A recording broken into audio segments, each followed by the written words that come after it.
El señor secretario a continuación dará lectura a la cuenta.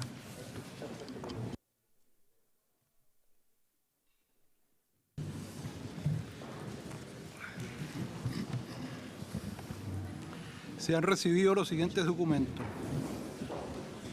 Oficio 25.451 del Superintendente de Banco y Seguro, de Valores y Seguros, mediante el cual responde los oficios 9º, 10º y 13 enviados por esta comisión. Nota del señor Raimundo Labarca, abogado Vergara, Labarca y compañía, en representación del señor Julio Ponce, mediante el cual se envía copia del oficio... ¿Está prendido?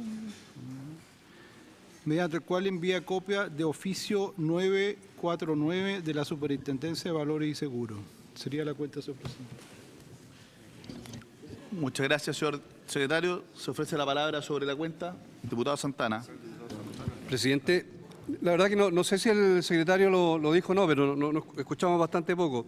Quiero saber, el tema de la carpeta de investigación en forma digital se habrá llegado, que se solicitó en la sesión anterior y se pidió la... No había llegado y el señor secretario iba a hacer las gestiones de manera personal, creo, sobre esa información. Señor secretario, le ofrezco la palabra para que pueda responder la inquietud del diputado Santana. A ver, lo que le puedo responder, efectivamente, el acuerdo se cumplió en el sentido de solicitar la carpeta completa a la superintendencia y ahora hay algunos oficios que se dio respuesta a los que mencionamos, los cuales mencioné en la cuenta. No he tenido oportunidad de revisarlos porque hemos estado en sesión durante toda la tarde en otra comisión. ¿Cuándo llegaron esos? Esos llegaron hoy día en la mañana. De manera que ahí podrían estar algunas de las consultas que se formularon en días anteriores, pero como le digo, no le podría decir con certeza cuáles fueron respondidos y cuáles no. Diputado Santana. Pero esta solicitud es específica, es pedir los archivos de la carpeta de investigación en forma digital, o sea, más que un oficio, saber si eso ha llegado o no ha llegado, y por lo que también se planteó, porque es un tema que ha sido profundamente citado por distintos miembros de la comisión. Entonces yo creo que es relevante tener ese archivo, señor presidente. Lo que acordamos fue que la Secretaría se pudiera constituir en la superintendencia y solicitar personalmente esos archivos. Entonces eso fue el acuerdo de la comisión, ¿no es cierto?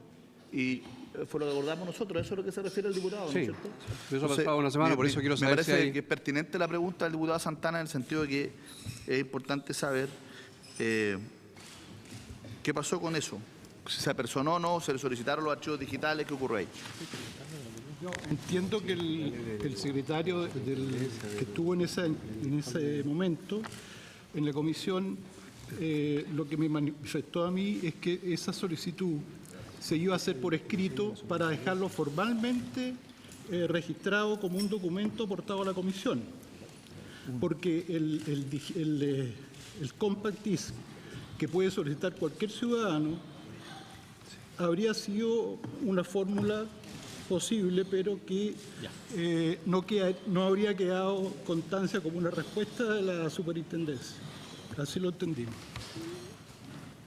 Señor presidente. Diputado Santana. Insistir, si es que ha llegado, bueno, poder saber durante, ojalá, la sesión, y si no, para la próxima sesión, tener ese archivo que, como se ha dicho, es digital. Y por lo tanto, yo entiendo que podemos pedirlo como persona natural, pero si estamos haciendo esta comisión política y lo hemos solicitado a través de la comisión, sería bueno que la canalizáramos y así nos llega a todos los parlamentarios de una sola vez y una información con un canal específico. Por eso que, insisto, señor presidente, ojalá que podamos hacer las gestiones durante estos días, si no ha llegado, para tenerlo en la próxima sesión. Perfecto. Sobre la cuenta, diputado Melero. Presidente, dos cosas. En la mañana participé en un seminario de ICARE sobre el sistema previsional futuro y presente del país. Y en las preguntas, el presidente de la Asociación de FP, Rodrigo Pérez Maquena, señaló que el daño en los fondos de pensiones es mínimo para el caso Cascada, dado que la diversificación que los fondos tienen y dado que producto de eso mismo no más de un 0,1 del total de las inversiones de la AFP estaba vinculada a algunas de las empresas del caso Cascada, se establece entonces que es mínimo el efecto sobre el fondo de pensiones. Como nosotros pedimos una información a la superintendencia, quería acotar esto. Hay una nota de prensa que también la puedo dejar en nombre de la Secretaría, y sin perjuicio de eso, presidente, podríamos oficiarle al presidente del gremio, la AFP, a don Rodrigo Pérez Maquena, a objeto que señale a esta comisión, a juicio de ello, es precisamente la magnitud del daño y el porqué de este. Eso es lo primero. Y lo segundo, presidente, saber cuál va a ser las citaciones próximas, porque creo, presidente, que el miércoles pasado tuvimos una situación un poco bochornosa, porque a última hora usted no podía asistir, la mayoría de los diputados dijeron que no podían asistir, se suspendió la sesión pocas horas antes de que el fiscal que estaba invitado pudiera llegar. Entonces, que ojalá las sesiones de los miércoles no fallemos, estemos, y usted nos pueda señalar quiénes van a ser los invitados, porque entiendo que al fiscal se le ha suspendido ya 2 veces la citación en curso. Saber exactamente cómo vamos a seguir, y especialmente los días miércoles, presidente, porque ya está pasando con habitualidad que los señores diputados se marginan de la comisión. Diputado Melero, respecto a lo ocurrido el miércoles pasado, primero quiero señalar que solo una vez se ha suspendido la comparecencia del fiscal, no 2 veces. Y fue el miércoles pasado porque yo no podía, yo envié un reemplazo, pero lo que le pedía a la Secretaría era que pudiera, en primer lugar, ver quién me podía reemplazar en la presidencia, ¿ya? Y en segundo término, que efectivamente pudiéramos ver si teníamos el número suficiente de diputados confirmados como para poder garantizar el quórum justamente antes de que viajara el fiscal para que no tuviera que llegar a Valparaíso. La Secretaría hizo ese chequeo y señaló que no había número suficiente de diputados que estaba confirmado efectivamente para esa hora, y por lo tanto se decidió suspender y reagendar para el próximo miércoles, donde está nuevamente citado el señor fiscal. Yo espero que todos los diputados podamos asistir el día miércoles. Eso no lo puedo garantizar yo, pero sí puedo garantizar, si no hay algún impedimento grave, mi participación, para que pueda estar el fiscal el próximo día miércoles. Pero así ocurrieron los hechos. Yo incluso tenía un reemplazante, que era el diputado Silver, así se lo comuniqué incluso al señor secretario, pero no hubo las confirmaciones suficientes como para poder garantizar que la comisión iba a sesionar como corresponde, y por lo tanto consideré que lo más pertinente era, antes de que saliera de Santiago el fiscal, suspender la comisión, y como teníamos hasta el día lunes, íbamos a tener otra el día miércoles, a nuestro juicio se podía, digamos, suspender esa comisión, porque ya teníamos agenda extraordinaria. Está el señor fiscal y está el señor Phillips, que están los dos confirmados, y nos quedaría pendiente 2 personas que del listado que teníamos acordado, que es el presidente o expresidente de Hábitat, pero creo que va a venir el actual, no, que el señor Rodríguez confirmó que venía por Hábitat, y el señor Pedro Pablo Gutiérrez, que nos quedarían para la próxima semana. Yo lo someto a consideración, aunque nosotros lo que hicimos fue oficiar la superintendencia, porque nos tienen que entregar el dato, creo yo, como comisión investigadora del regulador, que ya le pedimos la información respecto del efecto en los fondos de pensiones. Si a usted no le parece suficiente la información que nos pueda remitir la superintendencia del ramo, someto a consideración, si a usted le parece, el oficiar al presidente de la asociación. No sé si le parece suficiente la información que nos puede entregar la superintendencia. Ya, o sea, si basta con lo de la superintendencia, está bien. Gracias, presidente. Está bien con lo que sea. No, eso ya se acordó hace 2 sesiones, sí, yo sé. Diputado Melero. Gracias. y de hecho se acordó en la sesión anterior insistir y ya firmé los oficios de insistencia a la superintendencia. ¿Algo más sobre la cuenta? Diputado Farcas. Como hay algunas informaciones de prensa sobre este tema, yo creo que pedirle que por su intermedio podamos recabar todas las auditorías o investigaciones que se hayan hecho en relación a la AFP, sin perjuicio que creo que lo más importante, por supuesto, es la superintendencia, pero ya que circulan algunas en los medios de prensa, creo que bueno, esta comisión tenga a la vista todas las que han salido, a lo menos en forma pública. Gracias, presidente. Yo creo que podemos acordar eso, pero sería bueno que se individualicen, porque es como complejo darle un mandato tan ambiguo a la Secretaría que tiene que recabar esta información. Si le parece a la comisión, a ver, diputado Rincón, sobre el punto. Sobre lo mismo, presidente, yo he estado permanentemente citando información que ha salido en medios de comunicación social, como el diario La Tercera, incluso la semana pasada, cerrando la comisión ya y terminando la misma, le pedí al secretario que tomara copia del diario Tercera del 30 de agosto, donde se cita respecto de las ganancias de la AFP, millonarias ganancias, producto del tema cascada, el estudio Montblanc. Yo creo que corresponde que nosotros oficiemos a Montblanc y remita este estudio, si esto lo están publicando los periódicos. Y no puede ser además que uno cuando cita a medios de prensa que son bastante connotados en nuestro país, después nadie se haga cargo de esto. Además, el mismo medio cita un estudio de la Universidad de Chile, que yo también lo he citado porque salió en La Tercera y ha salido en otros diarios también, no es el único, por cierto, creo que en el Diario Financiero, respecto de que el famoso esquema no es conducente al tema de impedir la participación de terceros en el mercado. Es un estudio de la Universidad de Chile, sale hasta el académico, creo que es don José Olivares, no creo es él, sale citado por el medio, corresponde que se pida y se oficie, más cuando supuestamente la Universidad de Chile está haciendo desmentidos de declaraciones de parlamentarios, concretamente quien habla, y no hace desmentido de lo que está saliendo publicado hace ya harto tiempo en la prensa. Creo que corresponde un oficio a la Universidad de Chile, al Departamento de Economía o al Decanato de Economía, a la Facultad de Economía de la Universidad de Chile sobre este tema. Y yo ya dejé copia de esto, presidente, son antecedentes concretos que obran en poder de la comisión, a objeto podamos oficiar sobre el particular. Y yo no tengo ningún problema que, señalando lo que dice o refrendando lo que dice el colega Melero, por ejemplo, se oficie a toda la AFP para que informen algo que me extraña, están publicados sus balances, han pasado años, y no son capaces de decir cuánto habrían perdido, y más encima hay estudios de consultores especializados y de renombre de la plaza que dicen todo lo contrario.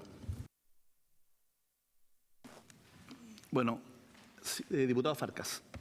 Solamente voy a complementar en relación a lo que dice el diputado Rincón, que yo creo que es muy importante que se oficie entonces a todas las AFP que han tenido o no hayan tenido participación en esto, para que nos quede a todos claro a lo menos cuáles son, según los estudios. Han tenido 5 años la AFP, supongo, para saber si sus afiliados han tenido algún daño patrimonial o no en estas operaciones. Si le parece a la comisión, se podría, diputado Melero. No, es que yo había hecho una propuesta, presidente de la asociación, el argumento de que es la superintendencia del regulador, ¿quién mejor y qué más oficial que lo que informa la superintendencia? Todo lo demás creo yo que es secundario y basta con eso, ¿no? Estoy absolutamente de acuerdo con eso, sin embargo, creo que hay un par de informes, de estudios son informes que han aparecido en los medios de comunicación. Lo que yo, que ha sido desmentido. lo que yo, sí, por eso que sería importante poder oficiar a las instituciones que supuestamente generaron estos informes para ver si lo pueden remitir, para poder conocerlo íntegramente, para que no sean citados parcialmente en la comisión a partir de lo que aparece en los medios de comunicación. Si lo tienen a bien, no están obligados, pero... Ya, pero si es una cosa distinta, no es la AFP, sino no, lo que hicieron los estudios. no, exactamente. ¿Ya? No, si a lo de la AFP ya acordamos, diputado Farcas, que va a ser a la superintendencia, que ya está oficiado. Pero respecto de la Universidad de Chile, y entiendo hay otro estudio que aparece de Montblanc, ¿le parece que podamos oficiar para ver si tienen a bien enviarnos esos estudios? ¿Ah? ¿Le parece a la comisión? Así se acuerda. Bueno, ¿algo más sobre la cuenta? Nada más, cerrada la cuenta. Le damos la bienvenida al ex superintendente, don Fernando Coloma. Le agradecemos además muy especialmente el que haya tenido la disposición de concurrir voluntariamente por segunda semana consecutiva a esta comisión investigadora, y lo valoramos especialmente porque, como le digo, es voluntario, no está obligado a comparecer, para poder, dos cosas: responder las consultas de los diputados que quedaron pendientes. Está inscrito todavía el diputado Rincón, el diputado Chilin, que no está, y después quería yo hacer algunas consultas. Y muy relevante también era el que usted le pedimos que pudiera traernos a lo mejor algo más ordenado, ¿no es cierto?, más sistematizado respecto de uno de los objetivos principales de esta comisión investigadora, que es poder hacer recomendaciones legislativas desde el punto de vista de la institucionalidad, desde el punto de vista de las normas sustantivas y procesales que habría que modificar para mejorar la capacidad de supervisión en el mercado de valores. Diputado Rincón, le ofrezco la palabra para que pueda hacer las consultas. Yo creo que mejor continuamos con las consultas y después, al final, el superintendente nos puede hacer sus recomendaciones en virtud del mandato de esta comisión. Diputado Rincón. Gracias, presidente. Sí, quería partir señalando, si nos podía el ex superintendente señalar por su intermedio, presidente, los montos o los porcentuales, porque no se puede hablar de montos, creo yo, los porcentuales que él estimaría como conducentes a producir un control de precios por sobre o bajo el precio de mercado en las ventas de cascada, porque obviamente creo que hablar de montos accionarios, valores propiamente tales, no sería lo preciso. Lo lógico sería establecer qué porcentuales o qué porcentajes hacen que sea ello inductivo a entender que ha habido una desviación del mercado artificial. ¿O es cualquier tipo de porcentaje por sobre el precio de mercado o por bajo el precio de mercado, señor presidente, por su intermedio? Gracias. Bueno, a ver, la verdad es que yo creo que lo que es muy importante es tener absolutamente presente el trasfondo de la formulación de cargo y la ulterior sanción a los distintos formulados de cargo. Y esto tiene que ver con este famoso esquema que se le ha venido a llamar, ¿no es cierto? Porque es un conjunto de operaciones. O sea, es un error pensar que una operación, digamos, va a ser suficiente como para decir, oiga, mire cuál es el precio de mercado. Evidentemente que aquí lo que hizo la superintendencia es un patrón. Si no hubiera sido una operación no dice nada, digamos. Es muy complejo una operación inferir o sacar alguna regularidad y algo que amerite algún tipo de sanción o de formulación de cargo. Aquí era la regularidad, era todo un proceso que tenía que ver con transacciones que se producían. Básicamente, los más importantes eran remates que se ponía a disposición a sociedades vinculadas, a las relacionadas y a las instrumentales. Se ponían un conjunto importante de acciones de las propias cascadas, y generalmente las ponían las propias cascadas, que era un aumento de capital que no se habían suscrito en su momento. Eso, no solamente eso, también había otros paquetes que se ponían por las mismas cascadas, pero en general los aumentos de capital que no se habían suscrito. Y que cuando uno ve con respecto a cualquier referente de mercado, ¿ya? O sea, ve los precios a los que se lanzaron sistemáticamente, y no una vez, sino que en las muchas transacciones que hubo se daba el mismo patrón, que se vendían a precios que bajo cualquier referente que se tuviera a la vista eran bajo los precios de mercado, o sea, bajo los precios de referencia, de 15, de 30, de 60, y ulteriormente la superintendencia también lo hizo con respecto al día anterior, ¿ya? Ese es básicamente el tema de fondo y cómo hay que mirar el tema de las transacciones de mercado. Al otro lado, o sea, y entre medio hay un conjunto de interacciones entre las sociedades relacionadas, instrumentales y vinculadas, ¿no es cierto?, en que hay traspaso de acciones. Siempre que se produce estos traspasos entre vinculadas e instrumentales es a favor del socio controlador, en este caso del señor Ponce. Después, cuando hay una venta final, de nuevo, hay una venta final de parte de esta sociedad y que salen a comprar las cascadas que eran controladas por el señor Ponce, ¿ya? Y salían a comprar bajo cualquier referente de mercado a precios que eran mayores que los que habían habido hace 15, hace 30, hace 60 y el día anterior también. Y esta cosa es sistemática y por eso se habla de un patrón y son ciclos que se repiten. A eso es lo que se refiere y eso es lo que está detrás de la formulación de cargo. No me pregunten por una operación, porque que uno diga una operación, mire, fue mayor que el precio de hace 15 días o 30 días atrás, entonces está fuera de mercado. No, momento. Aquí es la regularidad y los resultados en que sistemáticamente se van en la misma dirección y en beneficio, ¿no es cierto?, de los que participaban en desmedro de las cascadas. Esa es la regularidad. Que eso se pueda dar en un mercado que funciona libremente de forma sistemática es imposible. que siempre un operador, siempre que opera, digamos, siempre lo haga a los peores precios de referencia, o sea, en peores precios que los de referencia de mercado, cuando vende, en peores precios que referencia a los mercados, cuando compra, y que las interacciones, y que los que interactuaban, digamos, siempre tenían al final, porque subordinaban su interés entre medio con la sociedad del señor Ponce, pero cuando operaban con los CAS siempre era la misma dirección. Eso es lo que está detrás de la formulación de cargo. Entonces no me digan que un 10%, un 5%, no, porque eso evidentemente no está detrás de la formulación de cargo de la superintendencia. Es el patrón, es la cosa consistente que se repetía, ¿no? Y eso es lo que yo he tratado de explicar en la sesión pasada y la superintendencia. Bueno, en la formulación de cargo, porque eso ya está disponible, porque el expediente quedó abierto. Y después, ya en mi ausencia, lo que hizo la superintendencia bajo el mando de Carlos Pávez. Gracias. Eso es lo que está detrás. Gracias, señor Coloma, por su intervención, señor presidente. Lo que pasa es que en la propia formulación de cargo, y leo textual, dice que en base a antecedentes de la Bolsa de Comercio de Santiago, el precio promedio ponderado de la acción calichera A durante los periodos de 15, 30 o 60 días hábiles, estos son todas redacciones y palabras de responsabilidad de la superintendencia.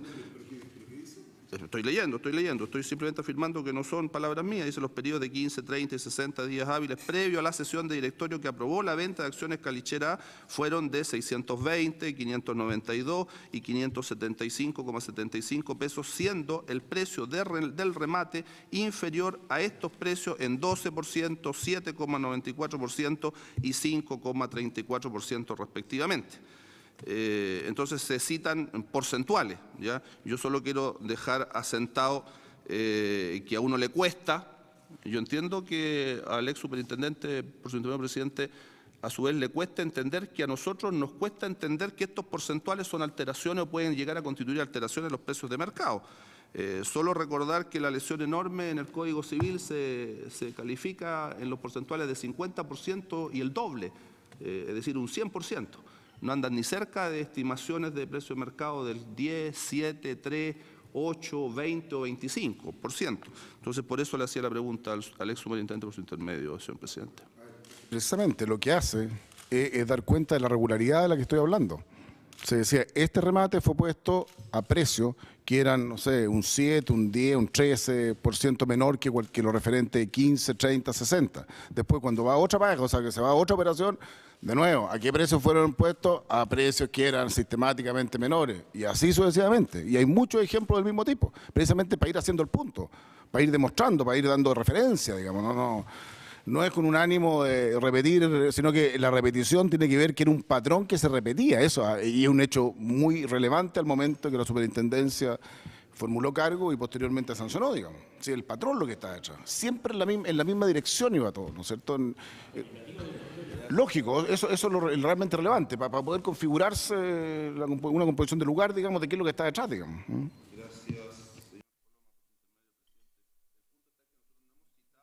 Gracias, presidente, por su intervención. Nosotros no hemos citado una operación en particular, estamos situando lo que ustedes denominan como un esquema y donde precisamente para hablar de generalidad de la operación no se habla de una puntual, sino de una serie de promedios ya que llevan a porcentuales que, permítanme, a uno le cuesta creer que estos porcentuales sean incidentes o relevantes de un manejo de mercado, sobre todo considerando la segunda parte, cuando dice que el precio de adjudicación en definitiva, este último resulta ser menor, ya no en un 12 o un 7, no, sino que en 15 y 30 días respectivamente en un 7 y en un 2,69% menor.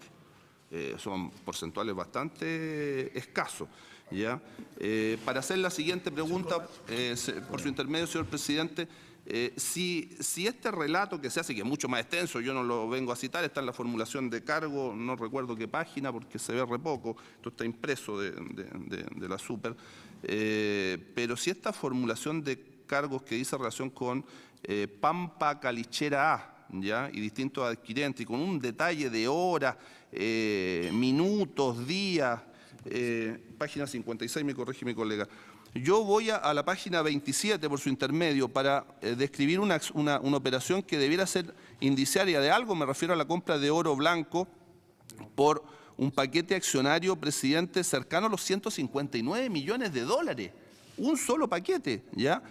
Una operación del 12 de mayo del 2008. Posteriormente, la misma operación, no la misma, me corrijo yo, pero un mes después, 10 de junio, también de oro blanco, adquiere también acciones Calichera, es otro paquete no menor, está hablando de 82 millones de dólares. 82 millones de dólares. Ya, yo no soy muy entendido de estas materias, pero creo que no son paquetes menores ni platas menores. Pero fíjese que el de 159 millones de dólares era el 10% de Pampa Calichera. Los 82 millones de dólares que yo estoy citando, que lo cita aquí la superintendencia, esos 82 millones de dólares solo eran 3,4% del paquete accionario. Un 3,4 equivale a 82 millones de dólares, un 10% a 159 millones de dólares. No hay que ser muy rápido para darse cuenta que hay una diferencia de valores accionarios tremenda. Aquí no hay ninguna descripción en detalle de una posibilidad de esquema. Entonces la pregunta es, ¿por qué eso no se hizo, Alex Superintendente? Como sí se hace acá con un nivel de detalle que ustedes podrán ver con horas, días, minutos, exacto en que la operación se realiza. Incluso con afirmación, y con esto termino, de que solo hubo 22 horas. Salvo que yo esté errado, la ley dice que tienen que haber 20 horas, así que solo haya habido 22 horas para borrarlo hasta... ¿Qué 22 horas? Y la ley dice que hubo 20. Salvo que el ex superintendente diga que yo estoy en un error y que la ley dice que son 24 o 25 horas y se había infringido. Entonces yo entiendo que sigue siendo 20 horas. Pero no importa, pero el nivel de detalle con que se describe esto es impresionante. En cambio, esta otra tremenda operación no tiene nada. ¿A qué se debe eso? Por su intermedio, señor presidente. En el otro caso estoy hablando de Oro Blanco con Calichera. A ver.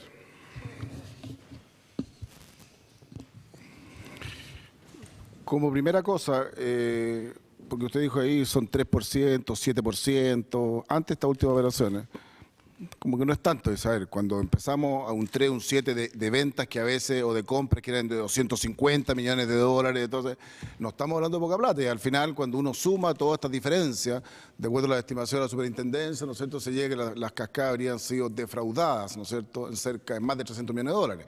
O sea, a partir de estos pequeños porcentajes que usted dice, digamos, hubo un efecto importante, por la reiteración, porque eran cosas que se repetían, y con volúmenes importantes, muy importantes. O sea, lo que quiero decir es que un 3 y un 7, o que se haya transado un 2, un menos que eso, no son cosas insignificantes cuando estamos viendo el volumen de las operaciones. O sea, eso es el punto que en relación a lo primero que dijo. Después, en general, y ir al punto del fondo que usted está diciendo, porque hay algunas operaciones que no se describen, que está claro hacia dónde va su pregunta, digamos. Hay algunas operaciones que no se describen con el mismo detalle, porque no hay elementos que nos permitan, que nos hayan permitido, tú que hablabas en pasado, ¿no es cierto?, asociarla a este esquema. No eran acciones, no eran posiciones que se tomaban, que se vendían, ¿no es cierto?, que después se retomaban, había interacciones con el controlador y después podían, o sea, si era de compra o de venta, después podían hacer la operación inversa. Si eso es lo que está detrás de todo esto, si es una operación suelta, la hicieron la AFP, la hicieron las sociedades de Sebastián Piñera, la hicieron, digamos, distintos institucionales, digamos. No me acuerdo exactamente la lista de todos los que operaron, digamos. Pero en el fondo no se describen con detalle exclusivamente por eso. Y eso yo traté de explicarlo el otro día, porque no teníamos ni un elemento para poder decir, mire, aquí efectivamente se transgredió, se habría transgredido, ¿no es cierto?, el interés social a través de esta secuencia repetitiva de operaciones. No son parte de secuencias repetitivas, son operaciones sueltas. Y que uno diga que en una operación grande de 150 millones de dólares, uno puede haber vendido a un porcentaje mayor que el mercado. ¿Ya? La superintendencia como tal no tiene en el fondo, no puede empezar a dudar de cualquier transacción en que hay partes que no están vinculadas. Si son partes que cada uno persigue su propio interés, y ahí podríamos encontrar infinitas operaciones, ¿no es cierto?, en el mercado financiero, en que uno dice, hay algunas que suben de precio de mercado y todo, pero las dos partes no tienen ninguna relación, cada uno persiguió su mejor. Si el precio fluctúa, si el mundo es dinámico, la economía es dinámica, ¿no es cierto? Entonces, que se dé una regularidad permanente, no, si es esencialmente variable. Si el tema aquí es que cuando son personas que no están relacionadas, ¿ya?, eso, a menos que nos den antecedentes o que nos hubieran dado, yo los pedí muchas veces, cada vez que sacaba este ejemplo, yo decía, por favor, dennos elementos para pensar que estas operaciones no son parte de, o sea, están metidas en una suerte de esquema o en cualquier operación irregular. Nunca me dieron ninguna información de eso cuando yo era superintendente, por más que lo pedí en repetidas ocasiones frente a distintos oficios que nos mandaron algunos parlamentarios acá. Siempre la respuesta final era la misma, o sea, la consideración final, sin perjuicio de lo anterior, ¿no es cierto? Si tiene antecedentes que permitan vincular, ¿no es cierto?, alguna irregularidad a este tipo de operación o al esquema, por favor, mándenlo. Ese era el mensaje permanente, digamos. Si el tema es ese, entonces, ¿a qué va? en el caso cuando no son operaciones, que es la parte que no nos interesa eso porque no estamos viendo ese patrón, no estamos viendo las diferencias sistemáticas de precios a la baja cuando está operando con algunos los relacionados, con algunos los vinculados, o cuando compraba lo mismo. Esa es la única razón, no hay ninguna otra razón para no haber abundado en descripciones en las otras operaciones, porque no, y uno va al fondo, al foco de lo que está, de lo que ve como una irregularidad, y eso es lo que trata de fundamentarse adecuadamente.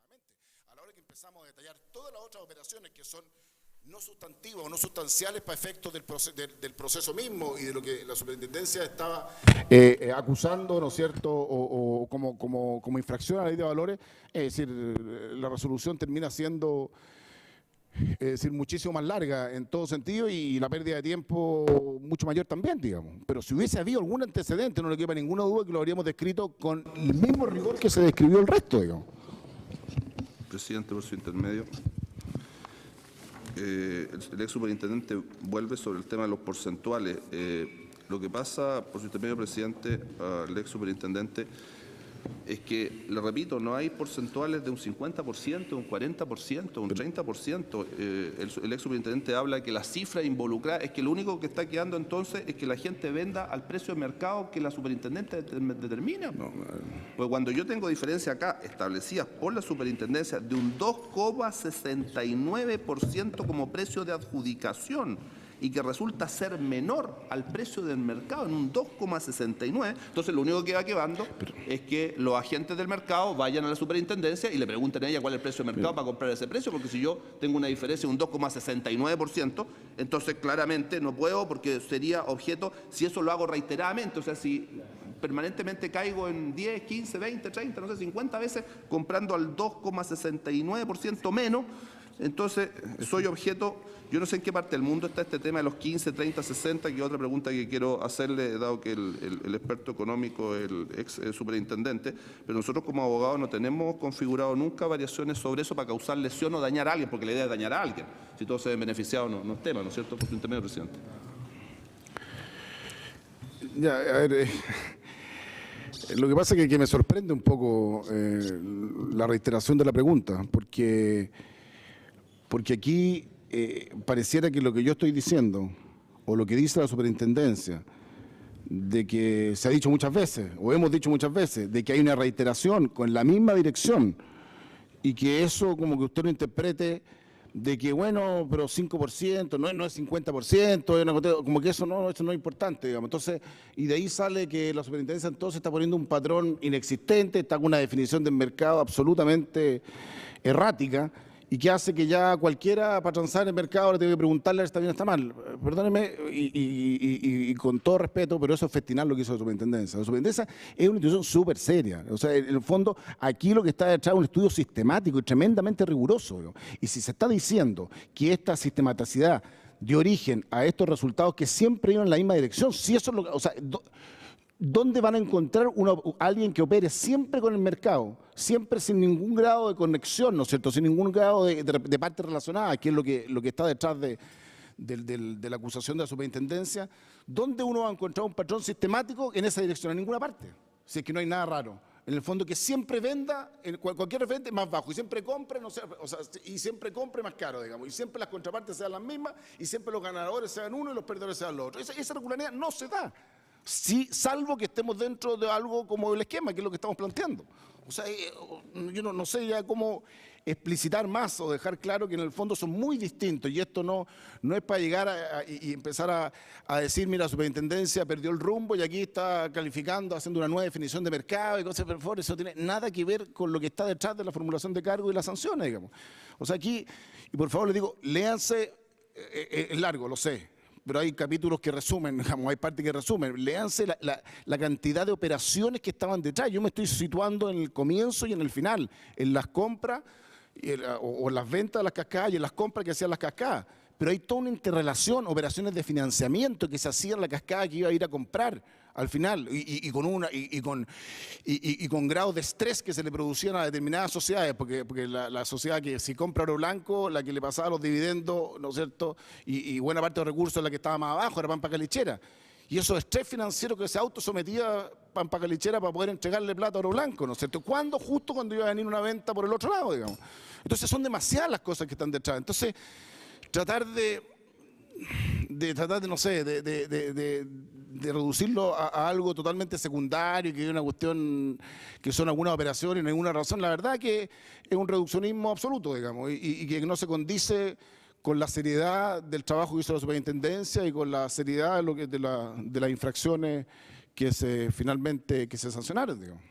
O sea, yo creo que está todo el material para que ustedes lo puedan leer y creo que al final eso es lo mejor que puede representar, digamos, lo que yo estoy diciendo. Es mucho más profundo, hay mucho más interrelación descrita ahí y que podría ser útil para que ustedes, cualquier duda que sigan teniendo, digamos, la puedan disipar, digamos.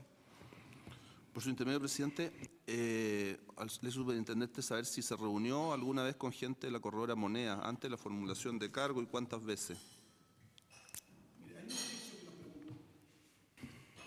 Hay un oficio de los abogados de la defensa que preguntaron exactamente eso, ¿ya? De si nos habíamos reunido y efectivamente se le contestó. Ahora, créame que mi memoria la he tenido que exigir demasiado durante 4 años, digamos, a esta altura del partido. Entonces no me acuerdo exactamente, pero ellos fueron en el 2012 una vez recibidos por el intendente Valor, el fiscal, yo mismo, ¿no es cierto? Y fueron a plantear, ¿no es cierto? Creo que fue agosto del 2012. No sé, las fechas están en algún oficio, ustedes pueden tenerlo por ahí, algunos de los oficios de respuesta que son de superintendencia. Y después creo que una reunión interna. Bueno, lo que ocurrió está absolutamente descrito en una respuesta que se le hace a ¿cómo se llama? A una petición de los abogados de la defensa. O sea, esa pregunta la hicieron los abogados de la defensa, exactamente. Y ahí se explicita y ellos fueron a plantear precisamente la inquietud que tenían por estas operaciones, de haber sido después de la Junta de Accionistas de julio del 2012, de haber sido como agosto, por ahí de haber sido. ¿Ah?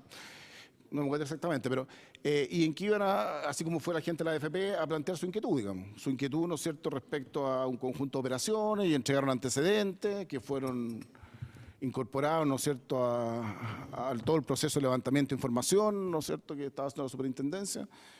Y traspasado posteriormente esa información al ACME, digamos, a la unidad que está a cargo de todo el proceso de investigación. Una vez que uno ya ha levantado suficiente información y hay mérito entonces se le enviaron todos sus antecedentes en su momento, digamos. Para ir cerrando, por su intermedio, presidente, ¿y es habitual reunirse un X número de veces, 1, 2, 3, 4? ¿Cuántas veces antes de la formulación de cargo es habitual reunirse con las partes interesadas en el tema? Mire, no es muy habitual, pero no sé, en distintos casos, no estoy hablando de este nomás. A ver, yo nunca recibí a nadie mientras los cargos estaban formulados, ¿ya? Durante los procesos de investigación, o sea, cuando estaba acumulando, que no está el proceso propiamente tal, no hay un proceso de investigación propiamente tal, pero cuando se acumulan antecedentes, de repente las partes, o en este caso terceros interesados, iban a dar antecedentes. Por supuesto que con el total hermetismo de la superintendencia. Lo único que hubiera sido la superintendencia era escuchar. Y efectivamente me tocó recibir, siempre con otras personas, nunca solo, digamos, cuando venían gente de las compañías, qué sé yo, a hacer algún planteamiento y, como digo, frente al total hermetismo de la superintendencia uno recababa información y a veces pasaban información que era útil en la discusión. En varios casos, en otros casos también nos ha tocado, digamos, o nos tocó. El señor Pavés, por su intermedio, presidente, sostuvo que no tenía ninguna relación con la investigación de este caso. Yo quiero saber si el superintendente avala eso o no, dado los oficios que existen de la superintendencia, no uno, son varios, del propio señor Pavés cuando era jefe de área de cumplimiento de mercado y que precisamente pide información a las empresas, sociedades o personas que después son sancionadas. Harto tiempo antes, por cierto, estamos hablando de mediados del año 2012. Efectivamente, Carlos Pavés tuvo la superintendencia hasta julio del 2012, y ahí se fue director jurídico de la superintendencia de banco. Y en ese intertanto, la información que recibió la superintendencia es básicamente parte de la que comenté yo el otro día, digamos. Había una denuncia de un señor, ¿no es cierto?, un señor Wolf, que había hecho una denuncia por operaciones que no le parecían, digamos, que le parecían raras. Había habido toda esta búsqueda interna. Acuérdense que yo les dije, a mí yo veía, me llegaban ruidos, y puse una presión muy especial y a partir de eso hubo un análisis muy exhaustivo de mucha información financiera y salió el tema de de toda la remisión de estado financiero que se le pidió en abril del 2012 a todas las sociedades cascadas por haber reconocido una utilidad que no correspondía reconocerla, porque era una operación entre partes relacionadas, digamos, y había un tercero simulado que estaban... y a partir de eso, bueno, eran antecedentes que se iban recabando, digamos. Ahora, un hito relevante, ¿no es cierto? Ya, como digo, ya había partido con estas cosas el proceso de acumular información. No un proceso investigativo probablemente tal, digamos, el proceso investigativo probablemente tal, o cuando uno parte de procesos senatorios con la formulación de cargo. Antes hay procesos en que uno levanta información, ¿ya? Y información, no sé, diría yo la información más concreta también que empezó a entregarse, bueno, parte de lo que entregó la AFP y Moneda, creo que entregó algo también no sé, en agosto, fines de julio, por ahí, pero ya Carlos Pavés, como digo... O sea, él participó en esta primera etapa, estaba la remisión de los estados financieros, que no es de su unidad, era del control financiero. O sea, que uno oía comentarios, sí, pero cosas así de entregar información dura, que después fuera procesada y que tuvieran como la afirmación basal, básica, que fue necesaria para llegar a lo que se llegó después, claro, pero esa información se entregó a fines de julio, agosto, por ahí se entregó. Gracias, señor Coloma. Para dejar en la Secretaría, yo no sé si lo tienen o no, pero son oficios del 31 de julio. Como el señor Pavés ha dicho que él no participó en ninguna etapa investigativa ni relacionada con Cascada, y esto sí se relaciona con Cascada. Si eso no sí, no, pero a ver, pero quiero hacer un alcance y ya. No alcanza. Encantado, presidente. Es que me pidió una interrupción y yo siempre doy la interrupción. Hay otros que no las dan. Pero yo a ver, pero eso lo ha dicho Carlos Pavés. Él lo que hizo fue ofició, ¿no es cierto?, a las compañías en atención a los documentos. O sea, básicamente le llegó la información, ¿cómo se llama?, de las sociedades de la AFP, un conjunto de información que entregaron antecedentes, que se pasaron, y él mandó un oficio a fines de julio, y la respuesta nunca la supo tampoco, pero ese fue el primer como hito formal de su área en términos de indagar respecto a estas operaciones, en su etapa absolutamente inicial. Yo les dije la sesión pasada que todo el tema del esquema era de principio, no sé, del 2013, por ahí me acordaba yo, digamos, más o menos que como la cosa ya, estos ciclos, toda esta cosa que está detrás del esquema, ahí empezó a articularse, digamos. Y los otros fueron periodos en que se fue recibiendo información. Si esto no es fácil de armar, este puzzle, digamos. Este es un puzzle que costó mucho armar, digamos. me imagino. Pero cuando él estaba, el puzzle no estaba para nada, digamos. No había ningún esquema, no había nada. Eso lo digo con total claridad y responsabilidad. No, en todo caso, presidente, no hice relación con el señor Coloma, hice relación con el señor Pavés. Pero si yo soy testigo de algo, me parece que a usted le interesa que yo dé mi por eso información. le concedí la interrupción. Disculpe, solo para precisar que nosotros como comisión, ante un oficio que nos llegó, una carta que nos llegó, justamente acompañando algunos de los oficios que ha acompañado el diputado Rincón, le pedimos al superintendente que aclarara justamente este tema y aún no nos ha llegado respuesta. Así que vamos a esperar la respuesta del señor Pavés a esta comisión, porque todavía no nos llega. O sea, no nos ha respondido por escrito todavía eso. Nosotros se lo consultamos oportunamente, ¿ya? O sea, me imagino que usted está adelantando la respuesta del señor Pavés, pero nosotros vamos a... Pero déjeme... Pero le quiero pedir que... Pero le quiero señalar que por lo menos nosotros como comisión lo que vamos a esperar que el señor Pavés nos responda sobre esta consulta. Para terminar, por último, presidente, si por su intermedio, y así dar paso a otras preguntas a otros diputados, si el ex superintendente nos podría explicar, no quiero ser reiterativo, pero tengo que serlo, en base a qué o dónde se sustenta, yo no tengo por qué saberlo, yo soy solo abogado, no soy economista. Yo le podría hablar de las distintas teorías que fundamentan la lesión enorme, pero eso no es propio de la economía, aunque en este caso se relaciona. Entonces, ¿de a dónde, cómo se obtiene, cuáles son los avales de esta forma de fijar los precios de mercado?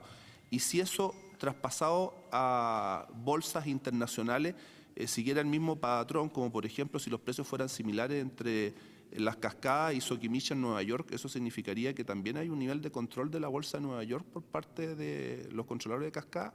Son dos preguntas en una.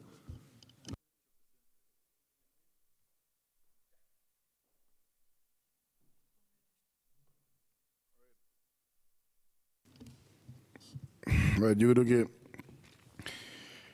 la respuesta pasa por repetir algo que dije la sesión pasada, que uno la pregunta de por qué porque uno se pregunta las condiciones de precio en un activo o activos que eran poco líquidos en términos generales, ¿ya? Las acciones de Oro Blanco, Carlichena en general, son poco líquidas. La pregunta surge porque uno dice, mire, a ver, si hubiera un mercado profundo, ¿ah? En que hay muchísimas transacciones en el día, ¿ya? Muchísimo, y miles de millones de dólares, cosa que no ocurre en Chile, ninguna acción, ningún valor, ¿no es cierto? Y uno hiciera un remate marginal del 10%, pero de un volumen de transacciones brutal, digamos. Entonces, la pregunta casi no surge. O sea, uno dice, oye, aquí el referente mercado eran 1.000 millones, digamos, una cuestión casi evidente, digamos, la formación de precios. Entonces, cuando uno dice, bueno, pero resulta que aquí las transacciones están muy lejos de eso y son muy reducidas en términos generales, porque es un activo poco líquido. Y donde gran parte de las transacciones estaban, o sea, del volumen que se transaba era exactamente esos remates, ¿ya?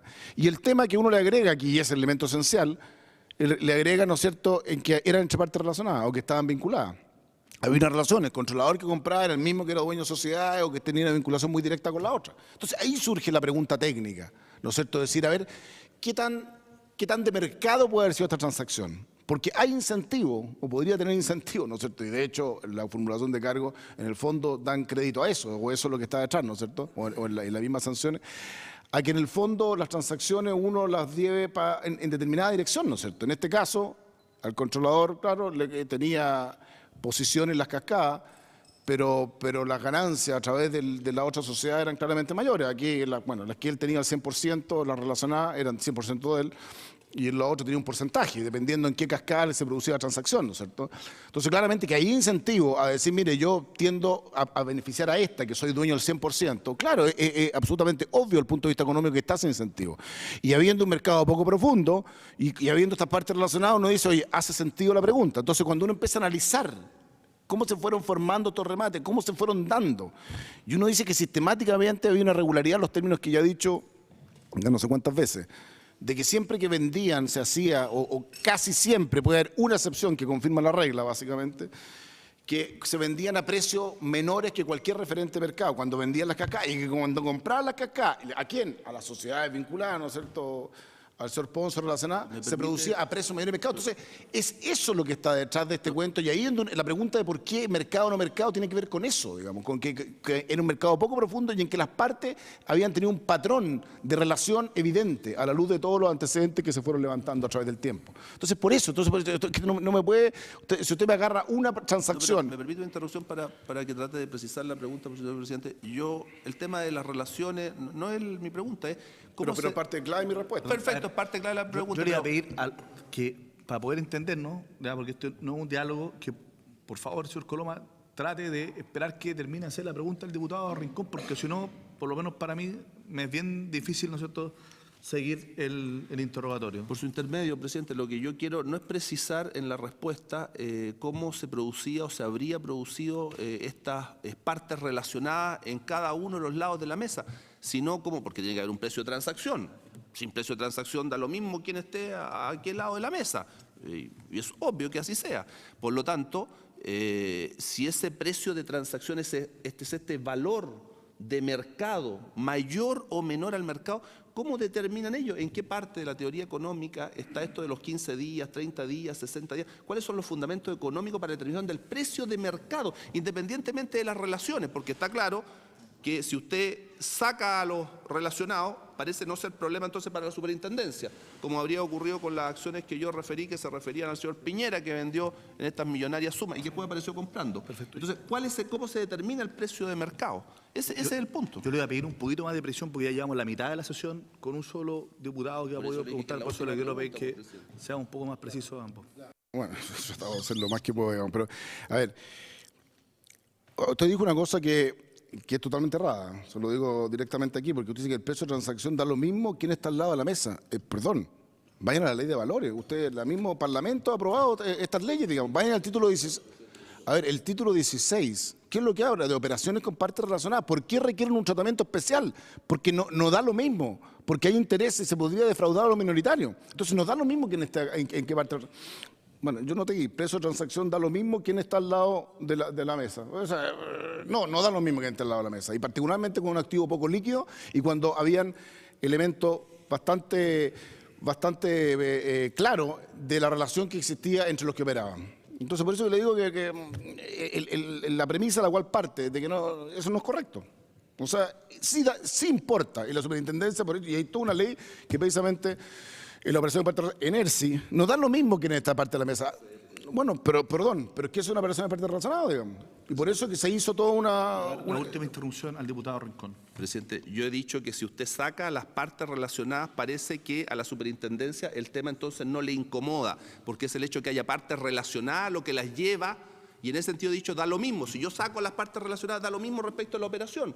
Y yo supongo entonces, porque el otro es tergiversar lo que estoy diciendo y preguntando, que también no debe dar lo mismo el precio, pues. Porque si el precio fuera el de mercado o fuera una sola transacción y no varias, como la superintendencia ha dicho, daría lo mismo. No da lo mismo entonces el precio y no da lo mismo quiénes son las partes, obviamente. Entonces mi pregunta es, así como está determinado esta relación entre partes que lleva a investigar, bueno, ¿cómo determino el precio de mercado? Pues, si ese es el punto. Si esta teoría, los 15, 30, 60 días y todos estos fundamentos está afincado en alguna teoría económica o esta teoría económica simplemente surge por primera vez en la historia aquí y en el mundo, porque las cascadas son esquemas mundiales, en esta superintendencia en Chile. Esa es la pregunta. A ver, ok, o sea, ahora entiendo el sentido que usted dice de esta última parte. Si uno saca las partes relacionadas entre dos partes que no son relacionadas, la presunción es que eso va a precio de mercado, que el precio que se formó es un precio de mercado, esa es la presunción. Salvo que alguien me diga, oye, no, porque aquí hay otra infracción de no sé qué cosa, digamos, que no tiene que ver con el esquema de partida, no me recibo ni un antecedente en esa dirección, salvo que uno diga, oye, no, ojo, que aquí hay algo raro también. Si nos dicen eso, lo he dicho 1000 veces. Bueno, lo decía, ahora ya no puedo pedirlo yo, pero pásenos la información, eso es lo que yo decía. Pero si no hay nada de eso, claramente uno diría, bueno, cada uno estuvo peleando, pujando por el mejor precio, el vendedor y el comprador, y el precio que se forma es el precio de mercado. Normalmente, si dos partes no tienen ninguna vinculación. Así operan los mercados. Gracias. Bueno, ahora no está el diputado Chilling, no ha llegado todavía el diputado Chilling, no me corresponde entonces a mí, y después le voy a dar la palabra al diputado Santana que me la pidió. Yo antes quiero hacer una prevención, ¿ya? Porque acá tenemos dos objetivos como comisión y yo voy a preguntar en función de los objetivos y no creo que se haga un prejuicio respecto de las preguntas. Uno, respecto de eventuales conflictos de interés y cómo se comportaron las instituciones públicas en esto, que nuestro objetivo no podemos investigar a privado. Y el segundo es las recomendaciones. Yo voy a hacer preguntas que están en ambas líneas y espero que se comprenda que ese es el mandato de la comisión, porque algunas entrevistas de alguna manera han dado a entender de que si uno pregunta respecto al objeto de la comisión, entonces podría estar tratando de sostener los argumentos de alguna de las partes, y yo quiero dejarlo absolutamente claro de antemano.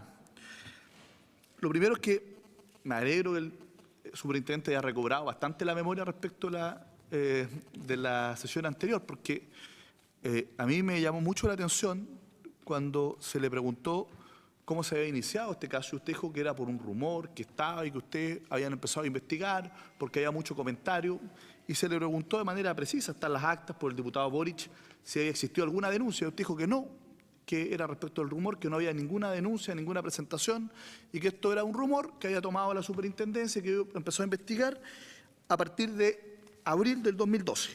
¿Ya? Eso fue lo que usted dijo en la sesión anterior. Y hoy día parece que viene con la memoria un poco más fresca porque se acordó de una denuncia, ¿no es cierto? Y nombró a un señor Wolf. Y yo le quiero señalar de que la propia superintendencia, formalmente, en el año 2013, respondió, ¿ya?, mediante un oficio que nos acaba de llegar, que se dio cuenta, aquí lo acabo de ver, don Hernán López, intendente de Valores, que entiendo que a esa fecha era dependiente suyo, ¿no es cierto?, que se había iniciado por la denuncia del señor Wolf. Y por tanto ya no se inició por rumor, sino que hoy día tenemos un inicio del procedimiento distinto, que es denuncia. Aquí no se hace alusión a ningún rumor, como fue lo que responde usted, dijo denuncia. Lo segundo es que ya no es a partir de abril del 2012, sino que es en diciembre del 2011. Y por lo tanto, mi pregunta es muy clara, ¿no es cierto? Usted aquí señaló recién, cuando se señaló cuál era el procedimiento, que esto pasaba efectivamente al área de cumplimiento de mercado. Entonces, ¿cuál es el rol que tuvo el área de cumplimiento de mercado a partir de la denuncia que fue en diciembre del 2011 respecto a este caso? Bueno, la verdad que su alegría de que haya recuperado la memoria, la verdad que no es tal, no he perdido nunca la memoria. Yo la vez pasada lo que dije, mi interés o mi inquietud surgió porque en el fondo yo oía rumores, oía cosas, digamos. Entonces, y yo en el fondo esas cosas no las dejo pasar. Y pedí un especial celo en que dije, ¿qué está pasando? ¿Por qué me llegan estas cosas? Eso fue lo que yo dije, y no lo dije en abril, porque en abril fue la reversión de estado financiero, o sea, fue como consecuencia de esa petición, que tiene que haber sido durante el primer trimestre, calculo yo, no me acuerdo, o sea, ahí sí que la memoria me puede faltar, ¿no es cierto? No me exacto cuándo fue que mandé el mensaje, ¿no es cierto?, de que veámoslo a fondo. Como consecuencia de eso apareció, ¿no es cierto?, el problema del estado financiero y se le obligó en abril a remitir. Yo no dije que el rumor me haya llegado en abril, me llegó antes de forma tal que una de las consecuencias, atribuyo yo, evidentemente uno puede decir, a veces las cosas se conjugan, digamos, se dan simultáneamente, pero pedí una revisión muy especial de qué estaba pasando con este caso acá. No dije, oiga, vean los estados financieros del 2008, pero no tenía idea, digamos. Pero veamos este caso. Y como parte de esto, sale en abril este problema de los estados financieros, en que se había reconocido una utilidad que no correspondía y se le exige la remisión de los estados financieros. O sea, no hay ninguna contradicción con nada. Mi inquietud, ahora, por el lado, había llegado una denuncia del señor Wolf, ¿ya?, a la Fiscalía en noviembre, cosa que yo no tenía para nada en mi radar. Yo no sabía eso. O sea, cosa que llega a la Fiscalía, o sea, vieron la cantidad de información que llega. A uno se la presentan, después cuando escala la cosa, cuando uno dice, oye, esta cuestión ya es seria, y ahí le pasa la información. Pero usted cree que yo estoy al día de todos los oficios que llegan a la superintendencia, es imposible, digamos. Tendría que tener un día, ¿no es cierto?, de miles de horas. Pero me imagino que como superintendente el caso más importante... Pero déjeme preguntarle, ¿ya? Respecto al caso más importante que le tocó llevar a usted, me imagino que se acordará cómo se inició ese procedimiento. Y mi pregunta es muy sencilla. No me queda claro todavía. ¿Se inició por denuncia o se inició por un rumor que usted recogió? Quiero preguntarle de manera directamente. que me responda por una o por otra. Porque... No, momento. Es que yo quiero ser súper directo y aquí no hay ni una duda, no hay ninguna ambigüedad de nada, digamos. Lo que yo digo es que mi preocupación en el tema, ¿ya?, surge a partir de eso, de esos rumores que me llegaron, ¿ya? Y yo hablo con el intendente de Valores, creo que con la jefa de control financiero, creo que no sé si estaban los dos juntos, y les pido, oye, ¿por qué me llega esto? Y que se repita, me llama la atención. Yo no soy un insider del mercado financiero, como lo dije en la clase. Tengo 2 cursos, así que ahora tengo 3, ya está bien. Yo no soy un insider del mercado financiero. Así que, ¿por qué no vemos esto? Porque me llama la atención. Yo tengo como casi por un problema de formación o por algo de formación, veamos las cosas seriamente. Y ojo, para que no hagan ninguna suspicacia de nada. Lo mismo he instruido en otros casos, no tiene nada que ver con este. Lo mismo he instruido, ¿ya? Oye, ojo que me llegan algunas cosas, veámoslas, ¿ya? Con especial rigor. Eso fue lo que yo comenté en la clase pasada, básicamente, en la sesión pasada, en relación a mi participación, mi primera relación con el tema. Ahora, después, cuando empieza a levantarse información y todo, ahí yo supe que había una denuncia en la Fiscalía de noviembre o diciembre del 2011, y ahí se van armando las cosas, pero ¿usted cree que yo sabía al principio que este era el caso más emblemático? O sea, yo no tenía idea. O sea, mi primera reacción fue esta, y no es que yo he dicho en el momento que me llegó esta información, oye, pásenme todo lo que tengan, cualquier entrada de reclamo, las cascadas, pásenmelo al tiro. No fui así. Yo dije, mire, veámoslo a fondo. Eso fue lo único que dije yo. Perdón, pero yo me imagino que cuando formuló los cargos sí efectivamente vio todo lo antecedente. Pero evidente, un momento.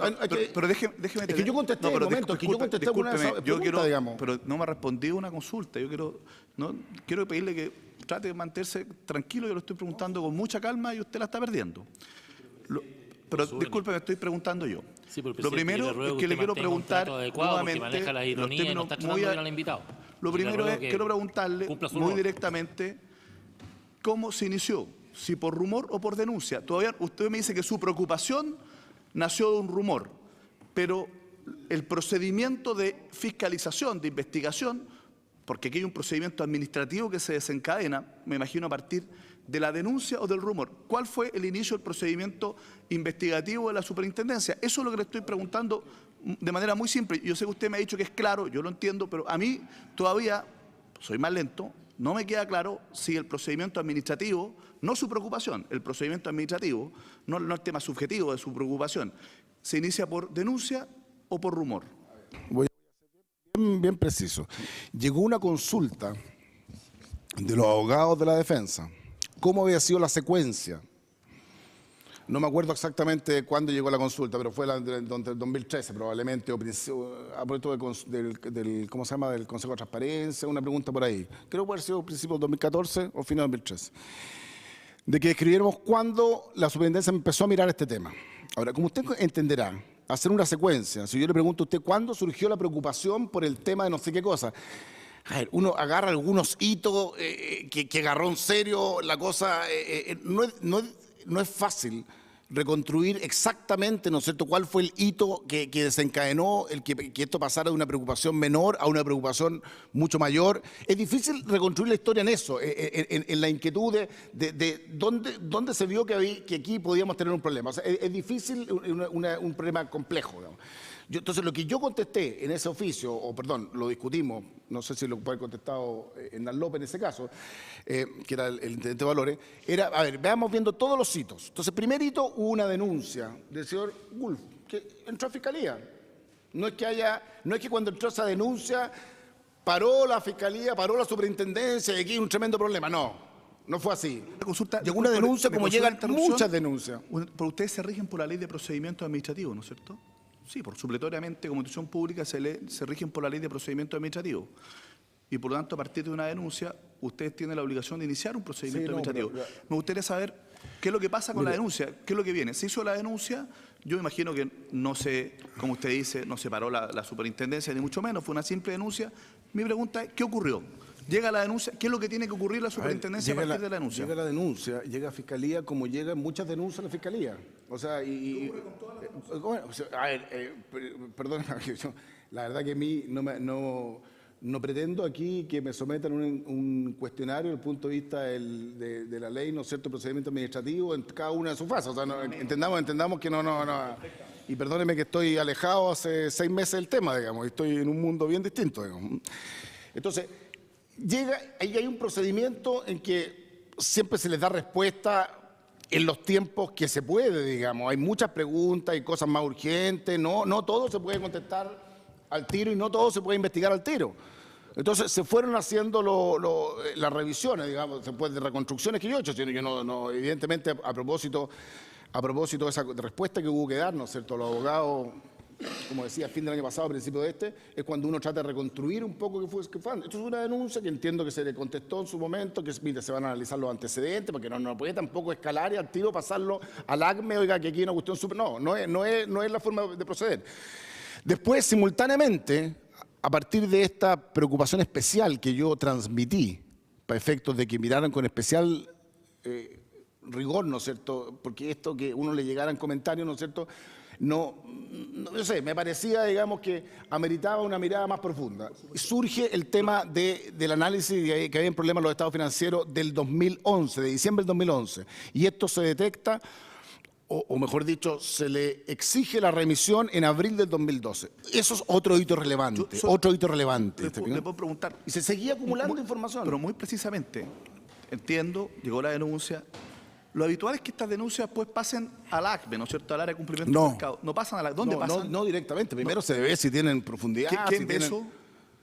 La Fiscalía, lo ves, depende de cuál sea el tema. Si es un tema que tiene que ver con intermediarios de valores, la unidad de intermediarios, si es un tema con estados financieros, control financiero. En un caso como el de la denuncia del señor Wolf, ¿qué es lo que debiera haber ocurrido? Que se empezó a analizar los antecedentes, a analizarlo y ver un poco, y esto... Si tenía algún mérito pasa al ACME, ¿no? Si tiene un mérito la denuncia, obvio, cuando ya hay una cuestión ya mucho más fundada. O sea, cuando uno dice, aquí tenemos un problema, así que vamos viendo el... ¿Y quién determina eso, si es que tienen un problema o no, si no el ACME? No, a ver, perdón, la Fiscalía... la Fiscalía es la que... La Intendencia de Valores, ellos dicen, oye, aquí hay un tema... y ahí pasa al ACME. Y amerita, digamos, amerita pasarse, y a veces yo por oficio también. Perfecto. Una consulta Que lo que pasa es que usted me ha hecho harta referencia a esto, que se preocupó demasiado con una serie de rumores, que me imagino que esos rumores no venían de... Lo dije la No, sesión pero pasada. déjeme... No, pero es que yo sé dónde va, así que por eso No, le pues yo contesto. le quiero preguntar de dónde venían esos rumores, ¿ya? Yo le preguntaría de dónde venían esos rumores, porque me gustaría saber si esos rumores venían de Moneda, venían del Ministerio de Hacienda, ¿de dónde venían esos rumores? No venía nada que ver con el gobierno, lo dije la casa pasada y el diputado Rincón dijo que la verdad que no importa dónde vienen los rumores porque igual tienen que mirarlo. No, yo le estoy preguntando si usted Cosa que recuerda... estaba de acuerdo, claramente. Usted me dijo recién...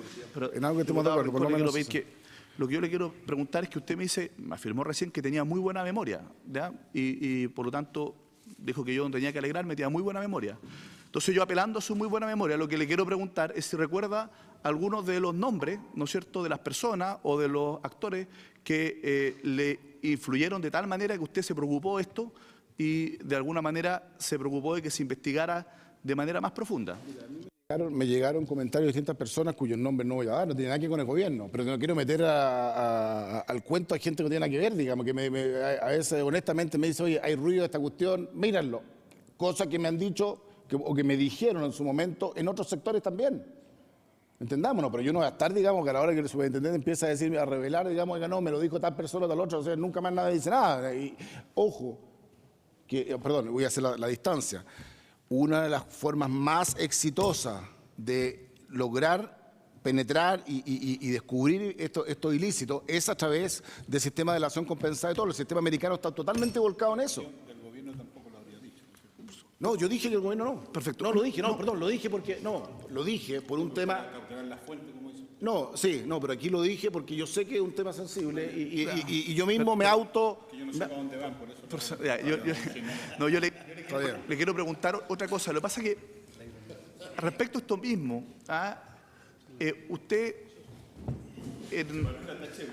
usted, el presidente de la República, yo recuerdo que en un programa de televisión se manifestó preocupado de esto, dijo que él había tenido acciones, pero que no sabía si tenía, porque hay un fideicomiso ciego, fue el concepto que utilizó, y que de haber tenido acciones sería perjudicado. Yo le quiero preguntar algunas cosas. Primero, ¿cómo el presidente de la República puede saber si eventualmente era perjudicado o no las cascadas? Y segundo, si es normal que el presidente de la República opine o comente, ¿no es cierto?, directamente respecto de casos que están siendo formulados de cargos por un superintendente que de alguna manera es parte de la administración del Estado y del Ejecutivo particularmente. A ver, eso que, ¿cómo podía haber sabido el presidente del pueblo? No tengo idea. O sea, él no debía haber sabido porque está en un fideicomiso ciego, si es que él lo incluyó, tampoco sabemos nosotros. Ya había varios oficios de diputados que nos han preguntado por el fideicomiso ciego. Y la verdad es que nosotros no tenemos información si habían acciones en las cascadas de fideicomiso ciego o no. ¿Ya? Y que él sepa si tiene o no tiene, no tengo la más mínima idea y no debería saberlo si es que está en el fideicomiso ciego. Eso no debería saberlo. ¿Le puedo hacer una pregunta? ¿Existe el fideicomiso ciego? Bueno, existen mandatos de administración de cartera, digamos, que son, no está regulada la figura, como usted bien sabe, ¿no es cierto? O sea, no hay una regulación de eso. O sea, no hay un fideicomiso. No, hay un mandato de administración de cartera, digamos, y uno lo regula eso en virtud de ese mandato. Es como es equivalente a una administración de cartera. Y lo que tiene que hacer la superintendencia en esto es ver que el mandatario haya cumplido adecuadamente las instrucciones del mandante. Si algo le empieza a la superintendencia, tiene que ver con ese tipo de cosas. Y ¿cómo se llama? Investigaciones o peticiones que se hicieron en su momento. Y pasando un poquito a las propuestas, ¿usted cree que sería importante legislar respecto de regular el fideicomiso ciego de la autoridad? A ver, yo creo que ese es un tema que tiene que ver con probidad, tiene que ver con la Contraloría, con transparencia, con ustedes, digamos. O sea, me preguntan como ciudadano, la opinión como ex superintendente no tiene ningún valor, digamos, en ese sentido. Como ciudadano, digamos, evidentemente que si está esa figura, obviamente que debería regularse como corresponde, digamos. Pero yo estoy opinando ahí como cualquier persona en la calle. Ustedes son mucho más autorizados y la Contraloría y lo que tienen que ver con la probidad. Nosotros no tenemos que ver con la probidad, digamos. Una consulta yo no tenía. que me surgió un poco a partir de algunas de las preguntas que le hizo el diputado Rincón, porque yo entiendo lo que usted nos señala. Hay dos cosas que no entiendo. Lo primero, si me pudiera decir dónde está la definición legal, si es que existe, de sociedades vinculadas e instrumentales, porque tanto en la formulación de cargos como en el fallo se habla de se habla de sociedades relacionadas, vinculadas e instrumentales. La de sociedades relacionadas está definida en la ley, la conozco, probablemente no conozco, no soy experto en esta materia, pero me gustaría saber dónde está la definición de sociedades vinculadas y sociedades instrumentales. Mira, a ver, yo honestamente yo no voy a entrar en una discusión legal, ¿no es cierto? Para que después digan, yo dije algo que no es exactamente igual a la ley, no, eso no voy a entrar, no tiene ningún sentido. Yo soy ex superintendente, pero aquí es lo que va, es tratar de representar qué es lo que había detrás. Es una forma de representación de lo que la superintendencia vio. Que la palabra sea exactamente la más adecuada, de acuerdo, ¿no es cierto?, al diccionario de la lengua o qué sé yo, no voy a entrar en esa discusión, pero que es súper claro, a ver, las palabras y lo que se tratan de representar es súper claro a la luz de todo lo que se ve y todo lo que se expone. Y que por favor vean lo que se expone y vean si se ajusta o no la nomenclatura que se usó, digamos. Es que no estoy hablando de eso, lo que pasa es que usted, con mucha razón, ha señalado que es importante el tema del precio de mercado cuando se trata de sociedades relacionadas. Y está bien, las sociedades relacionadas están definidas y reguladas en la ley, pero también, no solo, también la formulación de cargos y el fallo se refiere a sociedades vinculadas e instrumentales. Y a mí me surgió la curiosidad porque está bien, entiendo el tema de las sociedades relacionadas, pero ¿cuál es la fuente formal de esas definiciones? ¿Están en alguna ley? ¿Están en alguna circular? Más allá de la definición de la RAE, lo que puede ser algo vinculado o instrumental. Porque para que genere efecto jurídico, naturalmente tiene que haber una definición legal o al menos la regulación de la superintendencia. Mi pregunta es sencilla. ¿Dónde está? ¿En qué circular o en alguna ley? Si usted lo recuerda, si no lo recuerda, estoy preguntando yo a la diputada Rincón, si usted no lo recuerda, me parece que lo encuentro. Mira, la verdad que quiero preguntar eso nada más, solo porque creo que es importante para los efectos jurídicos, no es para un tema yo no lo recuerdo. De conflicto entre nosotros, sino No, para los efectos probablemente, mira, jurídicos. yo quiero decir lo siguiente, no lo recuerdo, probablemente no hay una definición concreta que se ajuste exactamente a eso, pero a mí me interesa el fondo. Yo voy al fondo del tema. Entonces, ahora que le llamaron esto, lo otro, el fondo es que había toda esta relación, esta mancomunión de intereses, esta relación permanente. Entonces, Yo lo entiendo perfectamente. Yo no me quedo en el lenguaje. No, si yo tampoco me quedo. Lo que pasa es que aquí estamos hablando de que hay cosas que están definidas en la ley, que tienen cierta exigencia, y hay otras que no están definidas, que es para poder mejorar. A lo mejor sería bueno definir en la ley, además de la relacionada, si es insuficiente el concepto de relacionada que está en la ley, a lo mejor sería bueno definir vinculadas e instrumentales, porque hoy día no están en la ley, pero hubo que conceptualizar esto por la vía de los hechos para poder darle cobertura a una figura que para la superintendencia, yo no digo que no sea legítimo, no estoy haciendo un juicio de valor, es cuestionable. Lo que yo quiero decir es que aquí la legislación queda chica porque solo define relacionadas para estos efectos, pero hay otras que no son relacionadas y que a su juicio también alteran el fondo, y por eso que se crea este concepto vinculado a instrumentales. Entonces, a lo mejor sería bueno regular eso en el futuro, ¿no? Le pido por favor, sí. Podría, si fuera necesario a la luz de la experiencia de esto, evidentemente que un análisis, si uno lo usa en relación y cómo convive con la otra, podría uno de repente tener, siempre precisar o siempre perfeccionar algo claramente positivo, digamos, pero no. Quiero preguntarle, muy desde la lógica de que aquí claramente yo tengo esa premisa, y por eso que impulsamos la comisión con uno de los objetivos que es poder hacer recomendaciones. Aquí tenemos insuficiencia regulatoria y en eso estamos de acuerdo, institucional, etcétera. Y en esa misma línea, yo lo pregunté en su momento porque aquí, y lo dijo el diputado Rincón, es súper raro esto de que en el mercado por antonomasia, que es la bolsa, donde se supone que ahí es donde confluyen oferente y demandante, ¿no es cierto?, se diga que en el mercado por antonomasia no hay precio de mercado. A todo esto quiero hacerle una observación, porque usted puso el ejemplo de la casa. Yo creo que es bien mal ejemplo, porque primero, respecto a la casa, la compra y venta de inmuebles no es un mercado regulado, aquí hay un mercado regulado. Segundo, no hay una bolsa de inmuebles donde uno pueda decir, bueno, aquí van todos los oferentes de inmuebles y todos los demandantes, donde uno podría ajustarse. Y tercero, los estados de resultados, los balances son públicos de la empresa, uno puede saber cuál es más o menos la condición económica de esa empresa. En cambio, si no conoce la casa, no puede saber el estado en que se encuentra la casa. Creo que el ejemplo fue bien malo, pero yo entiendo la lógica. Aquí, mi pregunta es, en este mercado por antonomasia, usted ha dicho además que se cumplieron las normas tanto legales como las regulaciones de la propia superintendencia respecto de los plazos para poder anunciar, ¿no es cierto?, los remates, respecto a la conformación de los paquetes, etcétera, etcétera, ¿no es cierto? Entonces, dice, si cumpliendo todas las normas, en el mercado por antonomasia, donde llegan los oferentes y los demandantes, no hay transacciones a precio de mercado, entre sociedades, en algunas que ni siquiera son relacionadas. Esa es la tesis de la superintendencia, ¿no es cierto? Mi pregunta es, ¿qué hizo el superintendente Coloma en su momento para modificar esto? Porque claramente estas reglas no funcionan, no fueron eficaces. Entonces, además de formularle cargos a los directorios, ejecutivos, etcétera, las cascadas, a quienes participaron, a las corredoras de bolsa, etcétera, ¿qué hizo el superintendente Coloma para evitar esto en el futuro?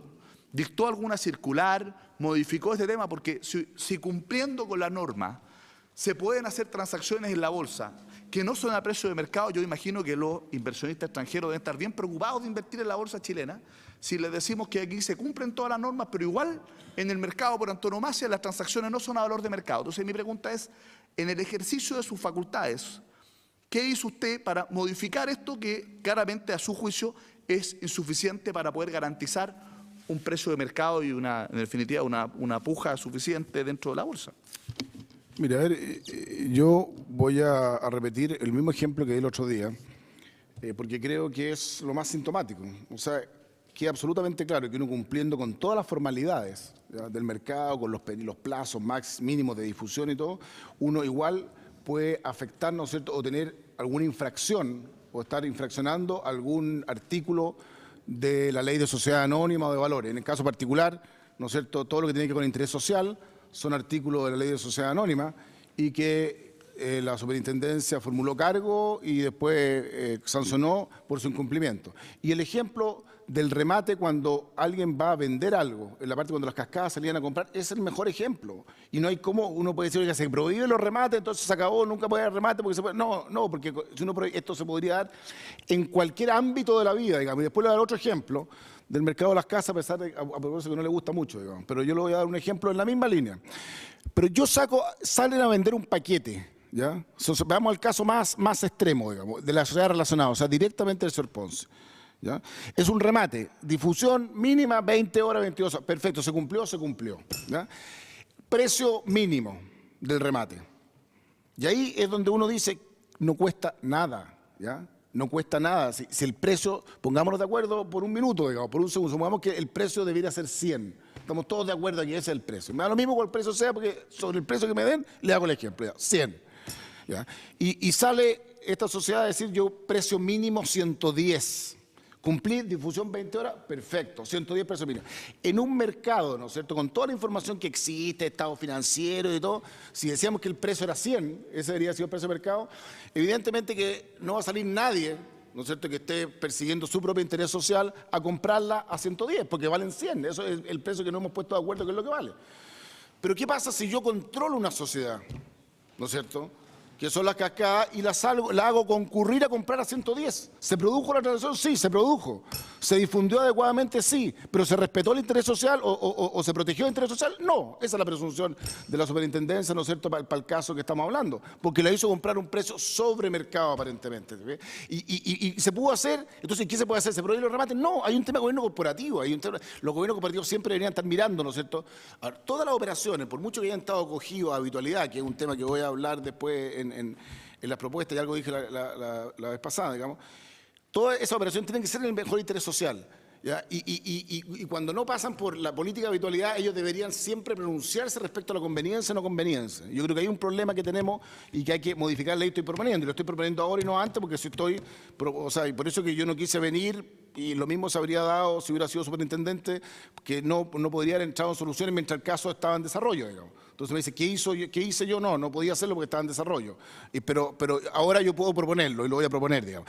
Pero lo que quiero decir es que... respecto al caso, le quiero preguntar... Respecto a los problemas de la bolsa o a los problemas del mercado. Estoy hablando de normas de carácter general. Exactamente, eso. Y tengo algunas propuestas... ¿Se impulsó como superintendente alguna norma de carácter general? Sí, la número 12, que trató de hacer cambios, y usted fue a comentarnos, ¿no es cierto?, algunos meses antes, yo le dije, esa inquietud suya se estaba canalizando a través de una nueva norma, que cambiaron la norma 12, que es toda la interacción de los corredores de bolsa, los conflictos de interés y todo este tipo de cosas. Y eso se puso a consulta, no sé, se puso a consulta en noviembre del 2013, pero todavía no ha salido. Bueno, hay una dilación por todo lo que pasa ahora, digamos, ¿no es cierto? Pero lo que quiero decir, y para no perder el punto de fondo, claramente que uno podría defraudar, ¿no es cierto?, al mercado, por mucho que se cumpla con todo, se podría defraudar a través de este mecanismo. Entonces uno dice, entonces no se puede hacer. No, hay exigencia del gobierno operativo mucho más fuerte que hay que imponer. Los gobiernos operativos se hacen mucho más preocupados de todo tipo de transacciones. Y por eso la ley misma tiene el título 16, porque son operaciones entre partes relacionadas. Y si yo quiero defraudar, le voy a dar el ejemplo. Solo quiero corregir. Es que le dije el ejemplo de la casa, el ejemplo de la casa. ¿Está de acuerdo que hay que regular los conflictos de interés terminar con el conflicto de interés que tienen efectivamente las corredoras con las carteras propias, las carteras... O sea, yo creo que hay que manejar adecuadamente el conflicto de interés. No quiero, porque hay varias formas de manejarlo, digamos. Yo creo que hay formas mejores y otras peores. Pero déjeme, perdón que sea majadero, pero con el tema de la casa, con el remate. Usted dice, no es regulado la actividad de los remates, claro, no es regulado. Pero ¿cómo yo podría afectar? Voy a rematar una casa, ahora al revés, voy a rematarla, no el tema de la difusión. ¿Ya? O sea, y este caso sí que no tiene nada que ver con el caso Cascada, que no haya ninguna relación, porque ahí sí que sería muy irresponsable si lo hiciera, pero es para que usted vea cómo siempre alguien podría afectar las transacciones de mercado con algún artilugio, con alguna cosa, ¿no es cierto? No sé, por ejemplo, usted remata... ¿Ah? Una boleta. No sé, pues eso es un tema que ustedes saben más, así que yo no voy a hablar de eso. ¿Ah? No sé, yo no me meto en eso. ¿Ah? No, estoy diciendo si tengo un remate en una casa, ¿ya? Y oiga, que se forme el precio, y entonces el remate uno dice, oye, y lo difundí un mes, ¿ya? Un mes uno dice, oye, se cumplen todas las condiciones, o sea, para un remate que esté, ok.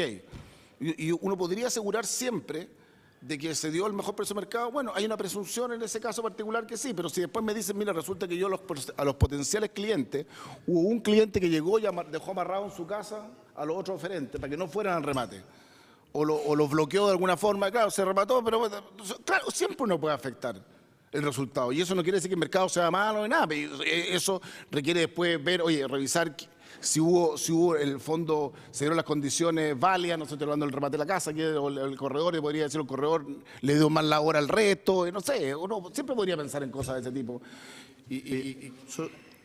Dos preguntas finales. Una, respecto de los temas más bien propositivos.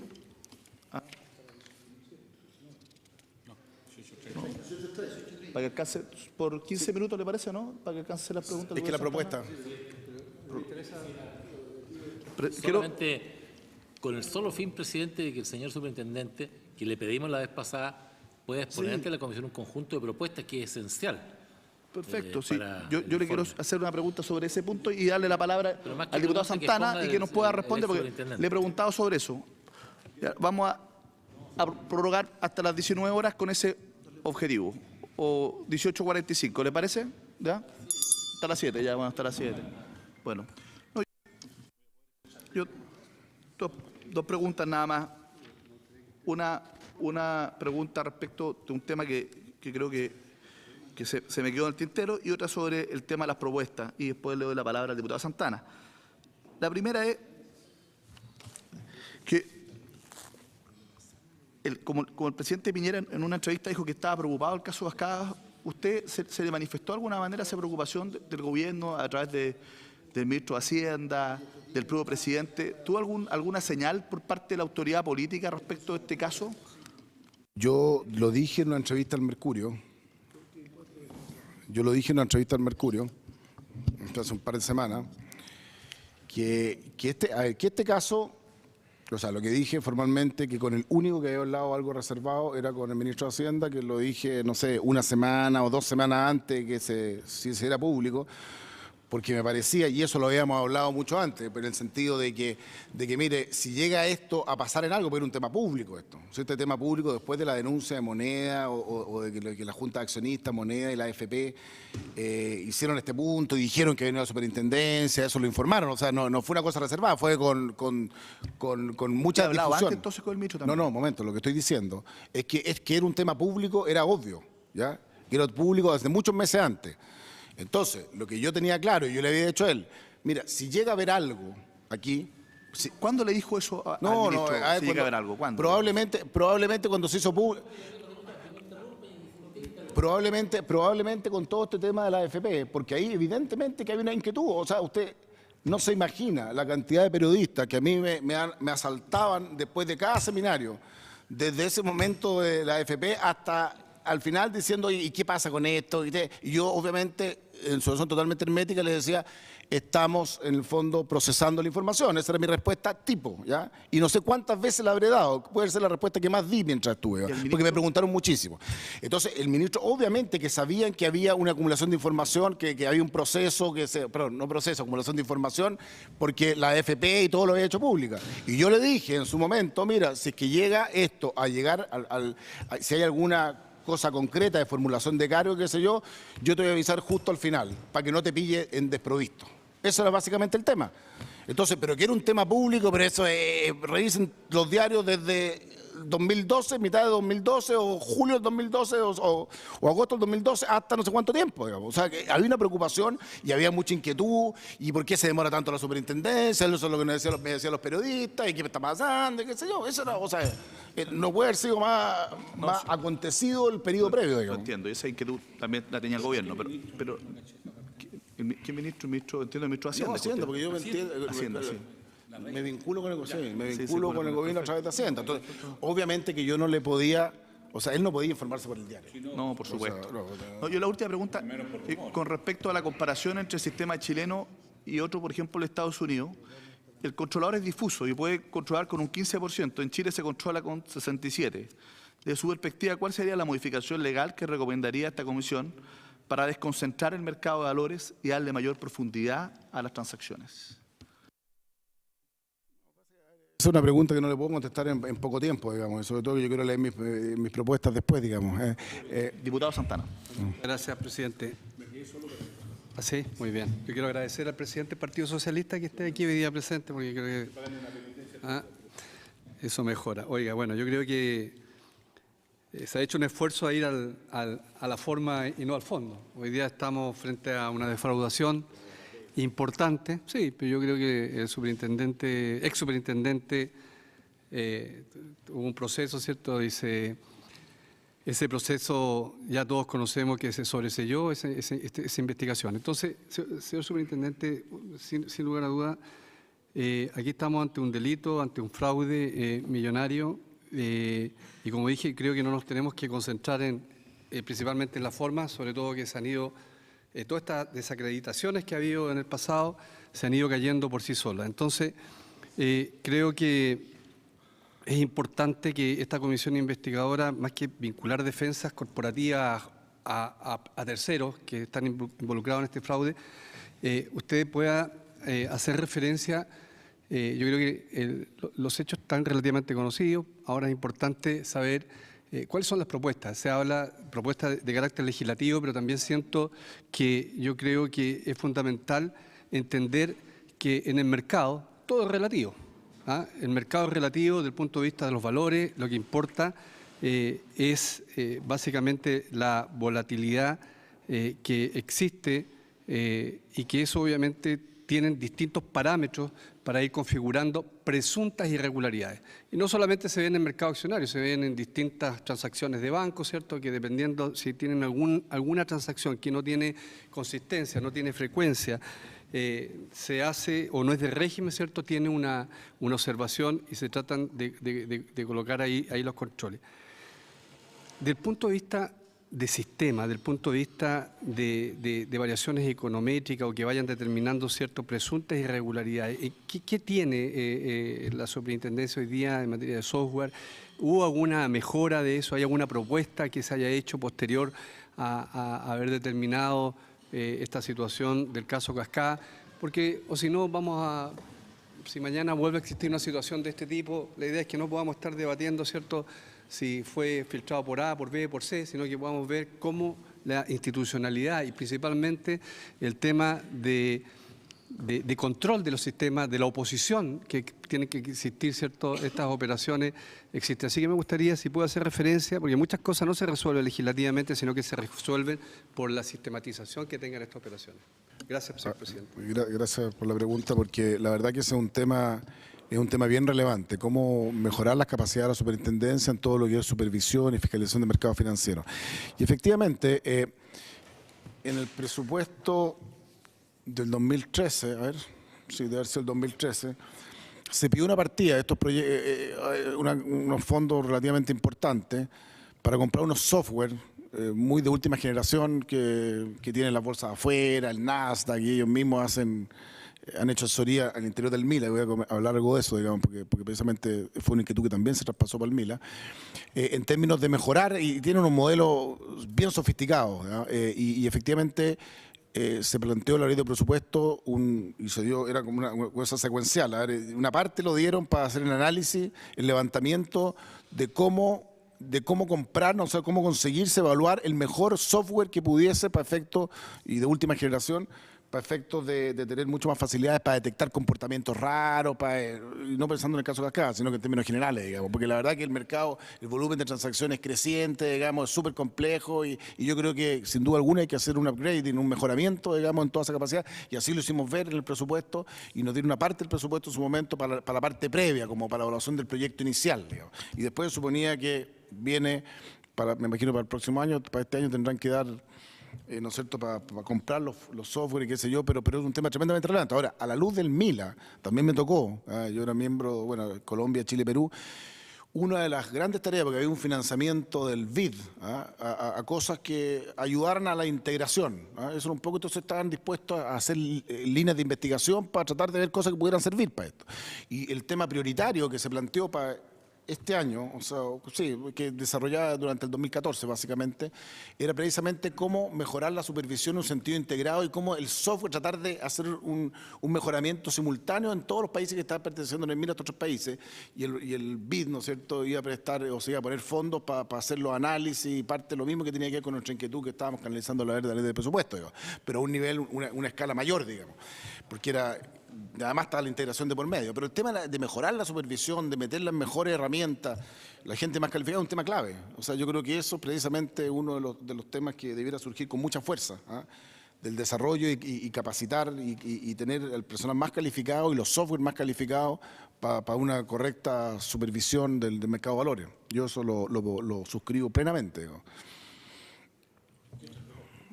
A ver, le voy a dejar una hoja de esto, pero voy a leer los titulares. Sí, por favor. A ver, yo creo que lo primero, yo creo que hay que acelerar la discusión y aprobación del proyecto de Comisión de Valores, que está hoy día en el Congreso y que fuera aprobado en primer trámite por la Cámara en enero del 2014. Esta iniciativa busca básicamente introducir mejora al gobierno corporativo, a la superintendencia y a sus procesos regulatorios y sancionatorios. No voy a extenderme en ese proyecto, como ustedes varios lo conocen, pero sí voy a comentar un solo aspecto que tiene que ver con parte de este proceso o cosas que se relacionan más directamente. En materia de procedimiento sancionatorio, el proyecto que está hoy día en el Congreso de Comisión de Valores y Seguros, se introducen nuevas herramientas de investigación que permitirían a la superintendencia ser aún más eficiente en su labor, incluyendo la posibilidad de acceder a información sujeta a secreto bancario. Hoy día no tiene esa facultad la superintendencia, y de hecho eso es lo que nos tiene el anexo B a nivel internacional en IOSCO, que es el que reúne a todos los reguladores del mundo, digamos. Nos sacaron del anexo A por no tener el tema de poder traspasar el secreto bancario, y mecanismo de delación compensada. También está metido en eso, está el mecanismo de delación compensada en el proyecto de ley de valores. Y yo creo que ese es un tema bien relevante, digamos. Por supuesto que el proyecto en todo su contenido me parece muy relevante, pero quiero hacer el énfasis, dado los pocos minutos que me quedan, que es un elemento como distintivo que uno pudiese asociar más directamente a estos casos que nos han tocado, digamos, de delación compensada. Creo que es súpermente útil poder incorporar esas facultades. Después, fortalecer el régimen de reserva de los procedimientos sancionatorios que lleva la superintendencia. La ley orgánica de la superintendencia establece un deber de reserva respecto a los funcionarios de la superintendencia, y que está incluso sujeta a sanción penal, pero no tiene facultades para imponer reserva a los formulados de cargo y a otros terceros intervinientes. Yo creo que esto es un tema bien relevante. O sea, yo creo que uno, si quiere cautelar el éxito de una investigación y evitar filtraciones indebidas, sería necesario que la superintendencia tuviera la facultad de decretar la obligación de reserva a los antecedentes del expediente a todos los intervinientes, tanto los formulados de cargo como los terceros interesados, durante el periodo en que se está llevando a cabo el procedimiento sancionatorio. Actualmente el Ministerio Público cuenta con una facultad similar para decretar temporalmente la reserva de la carpeta de investigación previa autorización del juez de garantía. Nosotros no tenemos esa facultad y la verdad es que en muchos casos el hecho de que se ventile, porque aquí la superintendencia tenía que guardar reserva, las cosas se filtraron o las filtraron, ¿no es cierto?, las formulaciones de cargo y cada uno decía lo que le convenía de uno y otro lado. La superintendencia totalmente silente porque no puede hablar, digamos, de las cosas específicas que aparecían en las formulaciones de cargo. Más allá, como digo, incluso lo pusieron en algunos diarios electrónicos, el contenido exacto de todo este cuento. Pero uno no puede hacerse cargo de eso y de las reacciones que produce y de cómo se llama las intervenciones interesadas de las distintas partes. Entonces yo creo que eso afecta el proceso mismo. Creo que la gente queda perturbada, ¿no es cierto?, cuando ve que, oye, hay una parte que está hablando en forma sistemática y siempre hablando a favor de su posición, ¿no es cierto?, y la superintendencia totalmente retraída, sin ninguna capacidad. Eso afecta como el proceso mismo, digamos. Hay gente que no quiere ir a declarar, dado que todo se hace público, y ahí nos vamos con... Entonces creo que uno debiera tener, en determinadas circunstancias, esa facultad de imponer reserva a terceros. Nosotros no la tenemos hoy día. Y tampoco está en el proyecto de Comisión de Valores, ¿no? Yo creo que es algo que debiera incluirse. Después, revisar el régimen de prescripción de las sanciones por infracciones a la Ley de Mercado de Valores y Seguros. Actualmente la Ley Orgánica, y esto lo han visto ustedes, lo he visto en esta comisión, ¿no es cierto? La Ley Orgánica de la Superintendencia contempla un periodo de caducidad de 4 años, desde la ocurrencia de la infracción, transcurrido el cual la Superintendencia no podría imponer multas por las conductas ilícitas que detecta. Claro, entonces por eso, y eso está en el proyecto de Comisión de Valores. En este ámbito, el proyecto de Ley de Comisión de Valores, el artículo 62, que reemplaza al 33, contempla la interrupción del plazo de caducidad de 4 años por dos causales. Uno, un plazo máximo de 6 meses, contados de la fecha en que la Comisión recibe un reclamo o denuncia referidos a hechos que pudieran ser constituidos de infracción. Y 2, el inicio de un proceso sancionatorio a partir de la fecha de notificación de los respectivos cargos. Yo creo que ese es otro tema, eso está en el proyecto de Comisión de Valores. Después, cuarto, fortalecer los mecanismos de inmunidad y defensa jurídica para la autoridad de la superintendencia, como ocurre en Estados Unidos, la SEC y en muchos otros países. En este contexto, los principios emitidos por la Organización Internacional de Reguladores de Valores, que es IOSCO, indican que la capacidad del regulador de actuar en forma responsable, justa y efectiva requiere de los siguientes elementos: una definición clara de sus responsabilidades establecidas por ley; 2, una fuerte cooperación entre la autoridad responsable a través de las instancias correspondientes; y 3, y este es el punto que quiero destacar, la protección legal adecuada para los reguladores y su staff cuando actúen de buena fe en cumplimiento de sus funciones y atribuciones. Así, por ejemplo, en Estados Unidos, como en otros países pertenecientes a la OCDE, la protección legal del supervisor se establece como una expresión del principio de inmunidad soberana, en virtud de la cual los funcionarios de esta agencia no pueden ser objeto de acciones legales dirigidas nominativamente en su contra por conductas efectuadas dentro del ámbito de sus competencias o el ejercicio de buena fe de su mandato de supervisión. Por otra parte, eso es un tema bien como de fondo. Ahora, a mayor abundamiento en relación a lo que hay hoy día, la Ley Orgánica de la Superintendencia contempla actualmente un régimen de defensa jurídica, más allá que esto lo haría mucho más fundamental, digamos, pero hoy día hay un régimen de defensa jurídica, pero es para el superintendente, en relación a los juicios iniciados en su contra por actuaciones realizadas en el desempeño de su cargo, la que se extiende por el periodo posterior al término de su mandato. Eso es lo que es para el superintendente. Yo saliendo, yo tenía querella, ¿no es cierto?, y tenía defensa de superintendencia, pero otros funcionarios de superintendencia que salen no tienen defensa, ¿no? Claramente, del punto de vista de que la acción fiscalizadora no se vea afectada y que alguien diga, pero si yo me meto en un lío y después me demanda y después no tengo protección, entonces claramente hay un problema ahí, ¿eh? Y eso hay que abordarlo. Tal vez eso de la inmunidad es de otra categoría, es más importante lo que se plantea al principio.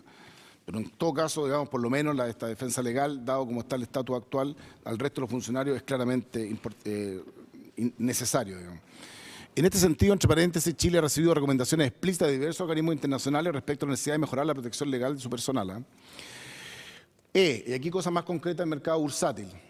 Regulación de operaciones entre partes relacionadas, que es de la Ley de Sociedad Anónima. Creo que es importante revisar la facultad legal que se confiere a los directorios de Sociedad Anónima, que es el artículo 147, inciso séptimo de la Ley de Sociedad Anónima, la 18.046, para declarar como habituales y exceptuadas del procedimiento del título 16 de la Ley de Sociedad Anónima determinadas operaciones entre partes relacionadas que sean consideradas como ordinarias acorde al giro social. Esa facultad está, la pueden declarar como habitual, ¿ya? Conforme a ello, el directorio de la sociedad puede incluir en esta política de habitualidad distintos tipos de operaciones, independientemente de su materialidad o relevancia para la sociedad. Más allá de que las más importantes deben anunciarlas como hechos esenciales, ellos tienen esa obligación. pero no tiene que estar sometido a operaciones entre partes relacionadas al proceso del título 16, si han declarado una política de habitualidad. En términos concretos, creo que en caso en que se trate de operaciones ordinarias, acorde al giro social, pero que sean muy relevantes desde el punto de vista patrimonial, estas debieran sujetarse al procedimiento especial contemplado en la Ley de Sociedad Anónima para resguardar los intereses de los accionistas minoritarios. Esto es aprobación del comité de directores cuando existe, ¿no es cierto?, expertos independientes, los informes de los evaluadores, que se pronuncie el directorio, los que no están involucrados.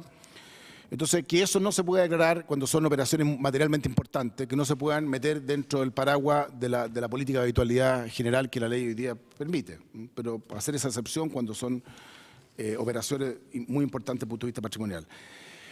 Respecto a los deberes de los intermediarios de valores, respecto a los inversionistas, y esto algo hablé, la Superintendencia puso en consulta pública en la parte final del año 2013 una norma que vendría a reemplazar la norma de carácter general 12, y que eleva los estándares de los corredores de bolsa respecto a su relación con los clientes.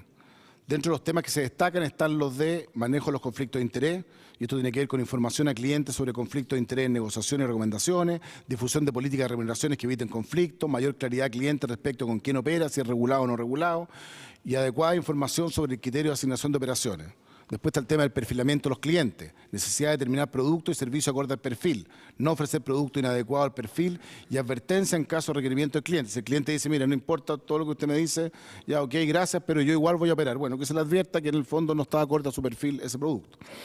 Y otros estándares tienen que ver con el procedimiento para la resolución de reclamos y los mecanismos de denuncia interna, grabación, orden y reparación. A todo eso se refería esta norma que estuvo en consulta y que la superintendencia está en proceso de análisis. No, yo ya perdí la pista, digamos, pero algo que perfectamente podría salir en un periodo, espero que cercano, digamos. Creo que esta es una normativa que aborda temáticas claves para potenciar una mayor transparencia en el mercado de valores, los conflictos de interés, perfil del inversionista, etc. Otro tema, autorregulación de las bolsas de valores. En forma complementaria parecen interesantes las nuevas normas acerca de la prevención y manejo de conflictos de interés en los corredores de bolsa, que hoy en día está proponiendo las bolsas como una iniciativa de autorregulación frente a la propuesta de su Comité de Buenas Prácticas, en línea con el rol que le atribuye la Ley de Mercado de Valores, ¿no? Sería importante, esto es un tema bien relevante, sería importante también avanzar en el gobierno corporativo de las bolsas de valores, procurando una participación creciente de directores independientes de los corredores de bolsa y de los distintos emisores de valores de oferta pública, de manera tal que haya una masa crítica de directores que estén básicamente focalizados en el desarrollo de un mercado bursátil más profundo, íntegro y transparente. Y mi última sugerencia, más allá de lo que decía el diputado en el fondo de la capacidad de la superintendencia, eso yo lo entiendo metido como en la Comisión de Valores, que va a permitir más recursos, pero está absolutamente en línea de la capacidad de supervisión, los software más avanzados y cosas de ese tipo.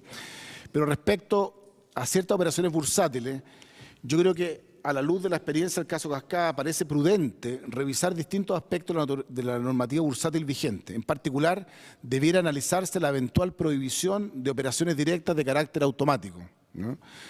Estas operaciones directas de carácter automático están establecidas en la norma de carácter general 131 del 2002 y consiste en una transacción bursátil efectuada en rueda en que un corredor actúa al mismo tiempo comprador y vendedor de un valor para sí o para sus clientes.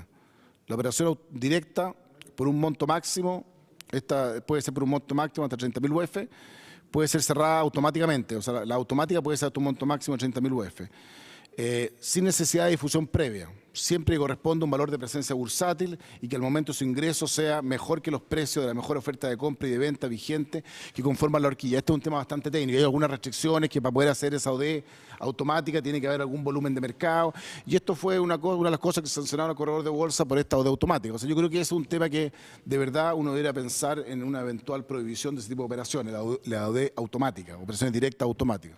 Y yo creo que ahí ya como que la información acumulada de todo hace como aconsejable mirar con bastante profundidad el tema, y probablemente en esa materia uno pueda pensar en alguna prohibición de ese tipo de operaciones. Solo una pregunta sobre el Yo tema. le voy a dejar una copia.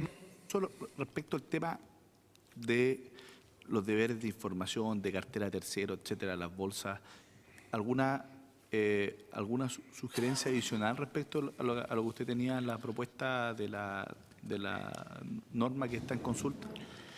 Mire, a ver, en ese sentido, por ejemplo, la propuesta está y además una cosa, como por ejemplo, aparte de transparentar las carteras propias, también las corredoras emiten opinión. Entonces, que por ejemplo fundamenten su opinión, porque claro, tienen cartera propia, tienen cartera tercero, no solo tienen que transparentar aquello, que me parece que es lo mínimo, sino que además debieran fundamentar la opinión que emiten al mercado, porque de repente emiten opinión y no se sabe bien cuál es el fundamento y realmente tienen interés en aquello. Entonces, no sé si usted comparte aquello.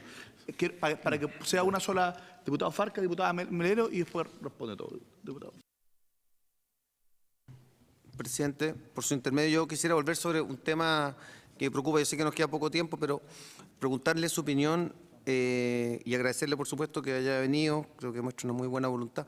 Respecto a los minoritarios, a propósito del informe que hoy día, que el sábado se publica en la tercera, este informe de Montblanc, que 15 de las 17 AFP hubiesen obtenido teóricamente utilidad y no pérdida por el caso Cascada, y que particularmente 3 de ellas, Capital, Cuprum y Hábitat, hubiesen tenido más utilidad o una mayor utilidad que el propio señor Ponce. Me llama la atención, quisiera preguntarle su opinión, porque versiones anteriores hablaban de una pérdida de $800 millones potenciales por parte de la AFP o de los que cotizamos en la AFP. Y con respecto... ¿Ah? De los fondos de pensiones, por supuesto, de los fondos de pensiones. No hablo de las utilidades de las empresas, sino de los fondos de pensiones. Y también en el informe de la Universidad de Chile, que también es contradictorio con otros, por eso lo pregunto, en relación a que efectivamente no se impidió o no hubo ningún impedimento formal para que participaran otros en estas licitaciones. Entonces, me gustaría mucho preguntarle su opinión sobre estas dos variables. Entiendo que son complejas y quizás no se pueden abordar en poco tiempo, pero le agradecería mucho si nos pudiera ilustrar acerca de eso. Muchas gracias. Gracias, diputado Farcas. Diputado Melero. Sí, en el ámbito de las propuestas y a la luz de la experiencia del ex superintendente, ¿cree usted que es necesario regular de alguna manera el ejercicio de la facultad fiscalizadora de la Cámara de Diputados sobre causas que están siendo investigadas por la superintendencia? Si ello puede en un minuto alterar el curso de la investigación, generar elementos que dificultan la acción de la investigación, ¿ve usted una suerte de contraposición en un momento dado que al final no beneficia ni a los investigadores, en el caso de la acción fiscalizadora de la Cámara, que puede exclusiva y excluyentemente recaer sobre la superintendencia? Nosotros no tenemos facultades para fiscalizar a privados. Entonces, ¿cómo ve usted esta disyuntiva de que fiscalizadores fiscalizan al ente regulador y a su vez si eso puede generar alguna incidencia negativa y si usted considera que es necesario alguna forma de regulación en esa materia? Muy bien, señor Coloma, aunque eso ya lo señaló profusamente la sesión anterior, pero sería bueno que lo respondiera nuevamente.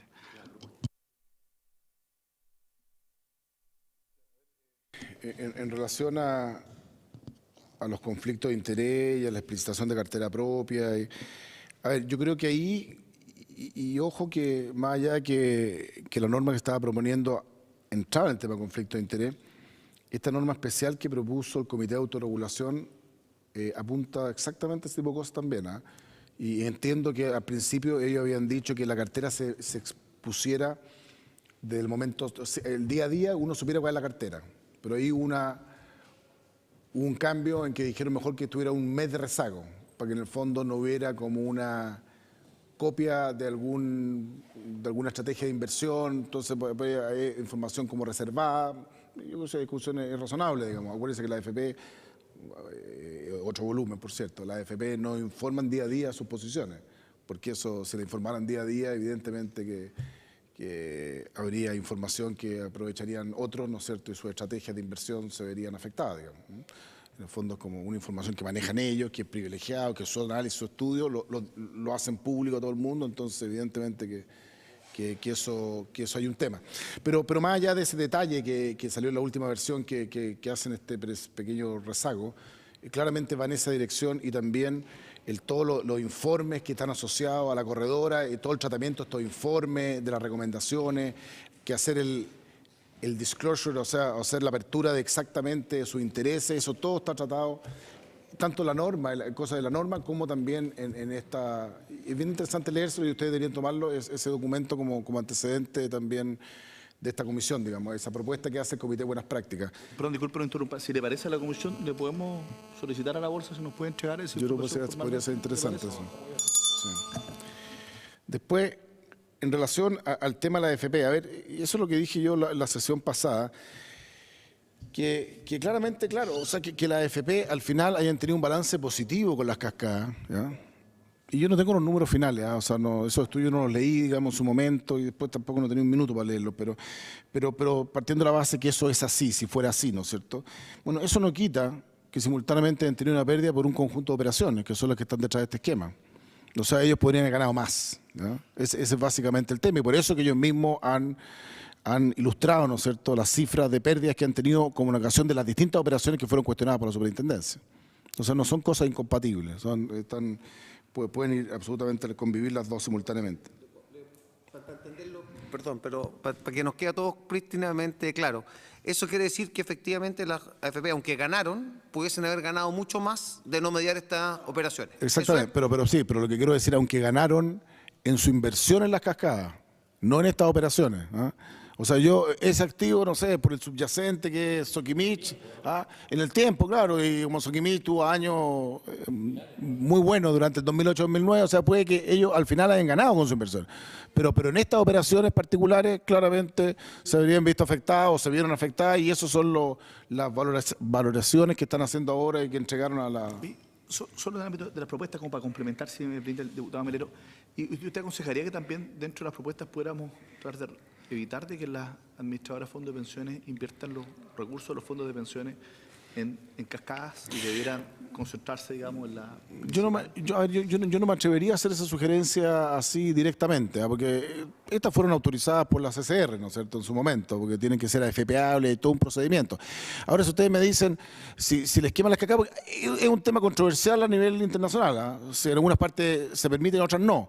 Pero de permitirse, y yo no tengo una posición demasiado fuerte en eso, de permitirse, no me cabe ninguna duda de que el tema de los gobiernos corporativos es clave. O sea, reforzar los gobiernos corporativos, cada sociedad, digamos, se debe a sí misma, digamos, al interés social propio. Entonces, el gobierno corporativo de cada una de las cascadas, ¿ah?, debiera claramente... ¿Directores los AFP en alguna de las cascadas? Sí, claro.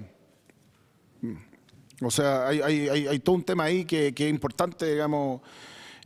o sea, que juega un rol clave en la medida que esto, entonces uno, claro, con un partido sólido, que den confianza y que inviertan a futuro, bueno, si hay un ojo muy aguzado mirando, ¿no es cierto?, que las cosas estén haciendo bien, no habría problema. Pero las cascadas son controversiales, o sea, eso no, pero tampoco yo quiero dar un juicio definitivo porque no lo tengo, digamos, en el sentido. Terminado la orden del día, pero para que le responda, Sí. por favor, le vamos a prorrogar hasta que pueda responder la pregunta del diputado Melero, Sí. nada más. Mire, no, lo que pasa es que eso me lo preguntaron también en la sesión pasada, de que hubo algunos en que hubo puja, algunos remates en que hubo puja, ¿ya? No, lo que yo estoy diciendo es que en el fondo yo no, y en el mismo... No, lo que pasa es que en muchas no hubo puja y en algunas hubo puja, pero que haya puja en algunas no significa que el tema de fondo no se dé, digamos, porque yo igual saco un paquete rápido, con mínima difusión. Igual alguien podría tener el capital, ¿no es cierto?, como para poder reaccionar, pero lo razonable habría sido, démosle mucho más difusión para aumentar la probabilidad de que esa operación se ejecute en los mejores términos, ¿ah? Pero es gobierno corporativo también, son cosas de gobierno corporativo, pero como están degradados como políticas habituales, ahí está el tema de la habitualidad, digamos, que yo creo que en este caso particular hay un problema, y por eso que hago una sugerencia en ese sentido. Con respecto a la comisión investigadora, mire, yo no sé, evidentemente este es un tema que claramente ustedes están... ¿ah? Sí, pero yo, a ver, en la práctica, yo creo que es complicado. O sea, honestamente, para un regulador, para alguien que está en un proceso, yo me imagino en la posición de Carlos Pavés, digamos, cuando uno está tan restringido por la reserva, sanciones penales, cuando uno levanta la reserva, digamos, y en el fondo que todo esto, en la práctica, haya habido un mar de fondo en que de cualquier cosa las partes han sacado cualquier... Ustedes ven, en las reposiciones que hubo en la superintendencia, parte salieron de información que se recabó en esta instancia, digamos. O sea, información de inhabilidad, ¿cómo se llama? ¿Cómo se llama? Del superintendente Pavé, cosas salieron a partir de preguntas que se hicieron acá. Entonces uno dice, a mí no me parece demasiado prudente hacerlo en la mitad de un proceso, que después la hagan y que vean la responsabilidad. Es efectivamente un derecho que nadie puede conculcar, ni siquiera pensar en conculcarlo, ¿no?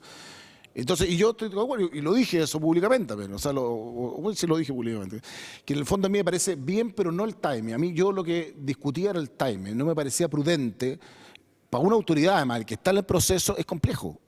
Perdón, es complejo en la práctica porque está muy maniatado.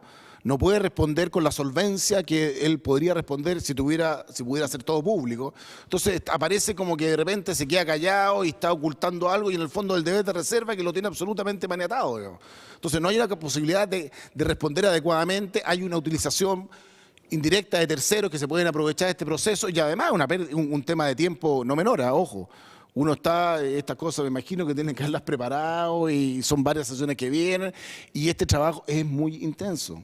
El ser superintendente es una pega, pero full time absoluto, digamos. O sea, uno tiene muy poco tiempo. Entonces uno dice, ¿por qué no esperamos a que esto se dé, que no afectemos el debido proceso, o que no sea incidente, básicamente eso? Entonces, por eso que yo estaría de acuerdo en que ojalá no ocurriera durante, claro. O sea, eso es lo que yo creo que... Oye, solo a propósito, superintendente, abusando un poquito, y lo reconozco, sobre el tema de la capacidad, porque tiene poco personal, ¿usted podría asegurarnos que, aparte de la superintendencia, nadie más participó, ninguna asesoría externa, ningún tipo en todo este proceso de elaboración de los cargos? ¿Tiene algún tipo de asesoría externa o solo se hace con funcionarios de la superintendencia? No, a ver, la parte del corazón de todo el análisis del esquema y todo ese cuento que se llegó a configurar fue pura gente de la superintendencia. Hubo gente externa que se contrató post formulación de cargos, básicamente, para la infinidad de recursos que interpusieron. Entonces, para tener un apoyo en la lista administrativa, ¿no es cierto? Se contrataron abogados, en la lista penal. Después de la formulación de cargos, sí. Sí, entonces no, perdón, no, si no, imposible. Si no, usted no sabe, pero ¿usted cree que este fallo tan rápido que llamó la atención, la Super tiene capacidad de analizar los descargos en tan poco tiempo y fallar? Lo que pasa es que habría que ver su mérito, los antecedentes, pero no hay que ser aquí muy suspicaz. Pero ojo que porque yo algo he oído o vi esta discusión. Sí, pero es que ojo, eso es un tema. A ver, no le lleva ninguna duda que cual sea el plazo. ¿No? O sea, supongo que el plazo todo el mundo, termina los 6 meses. Lo que pasa es que aquí se interrumpió el periodo por todo cuando se unieron los expedientes, básicamente, de dos grupos. Pero una vez que se vence el plazo en tal fecha, yo les doy firmado que en el fondo si uno empieza a tomar oye, pero que al final no analizaron, no tomaron todos los últimos informes, van a llegar el día, son 180 días, el día, ¿no es cierto?, 179, con una cantidad así de documentos, y le van a decir, aquí está, o sea, usted no puede hacer nada mientras no revise todo eso. Eso no es fair. Eso es claramente, es como casi un oportunismo, se prestaría para este tipo de cosas. La consumencia yo creo que analizó seriamente todos los elementos, ¿no es cierto?, los descargos, hubo mucho tiempo para los descargos, perdón, yo no tengo idea, digamos, si esos últimos documentos que entraron, ¿no es cierto?, que lo leí en el diario nomás, cuál fue la profundidad del análisis y todo, pero sí les digo un caso práctico. Si llegan todo el último día, perdón, no pueden cortarle o atarle las manos a la superintendencia y quedar siempre sujetos a ese tipo de situaciones, digamos, porque eso nunca terminaría nada, digamos. Entonces, yo creo que la esencia, los temas de fondo que fueron planteados por las defensas fueron adecuadamente tratados, ¿no es cierto? Y no creo que nadie haya quedado, digamos, o que haya habido un aspecto clave que quedó fuera. Yo creo que para nada, digamos, y hubo el tiempo suficiente. Y de esa perspectiva yo creo que el trabajo de la superintendencia a la luz de la resolución final a mí me parece súper serio, digamos. ¿Tuvo tiempo suficiente para analizar todos los descargos? No, por eso digo, sí, no, la última pregunta. Encargarle a taquigrafía, sin perjuicio que el superintendente va a dejar el documento. Sí. Perfecto, porque está en el documento, pero por supuesto. Sí, no hay problema, le podemos solicitar eso a la... Claro, la pregunta final es, presidente, no está... No, eso lo hace la Secretaría, ¿ya? Me dice el secretario que lo hacen ellos. Que nos haga un apartado. Por supuesto. Un apartado de las propuestas Eso lo va a hacer la... lo acordamos pedir a la Secretaría. Y habiéndose cumplido con el objeto de la presente sesión, se levanta. Gracias, don Fernando.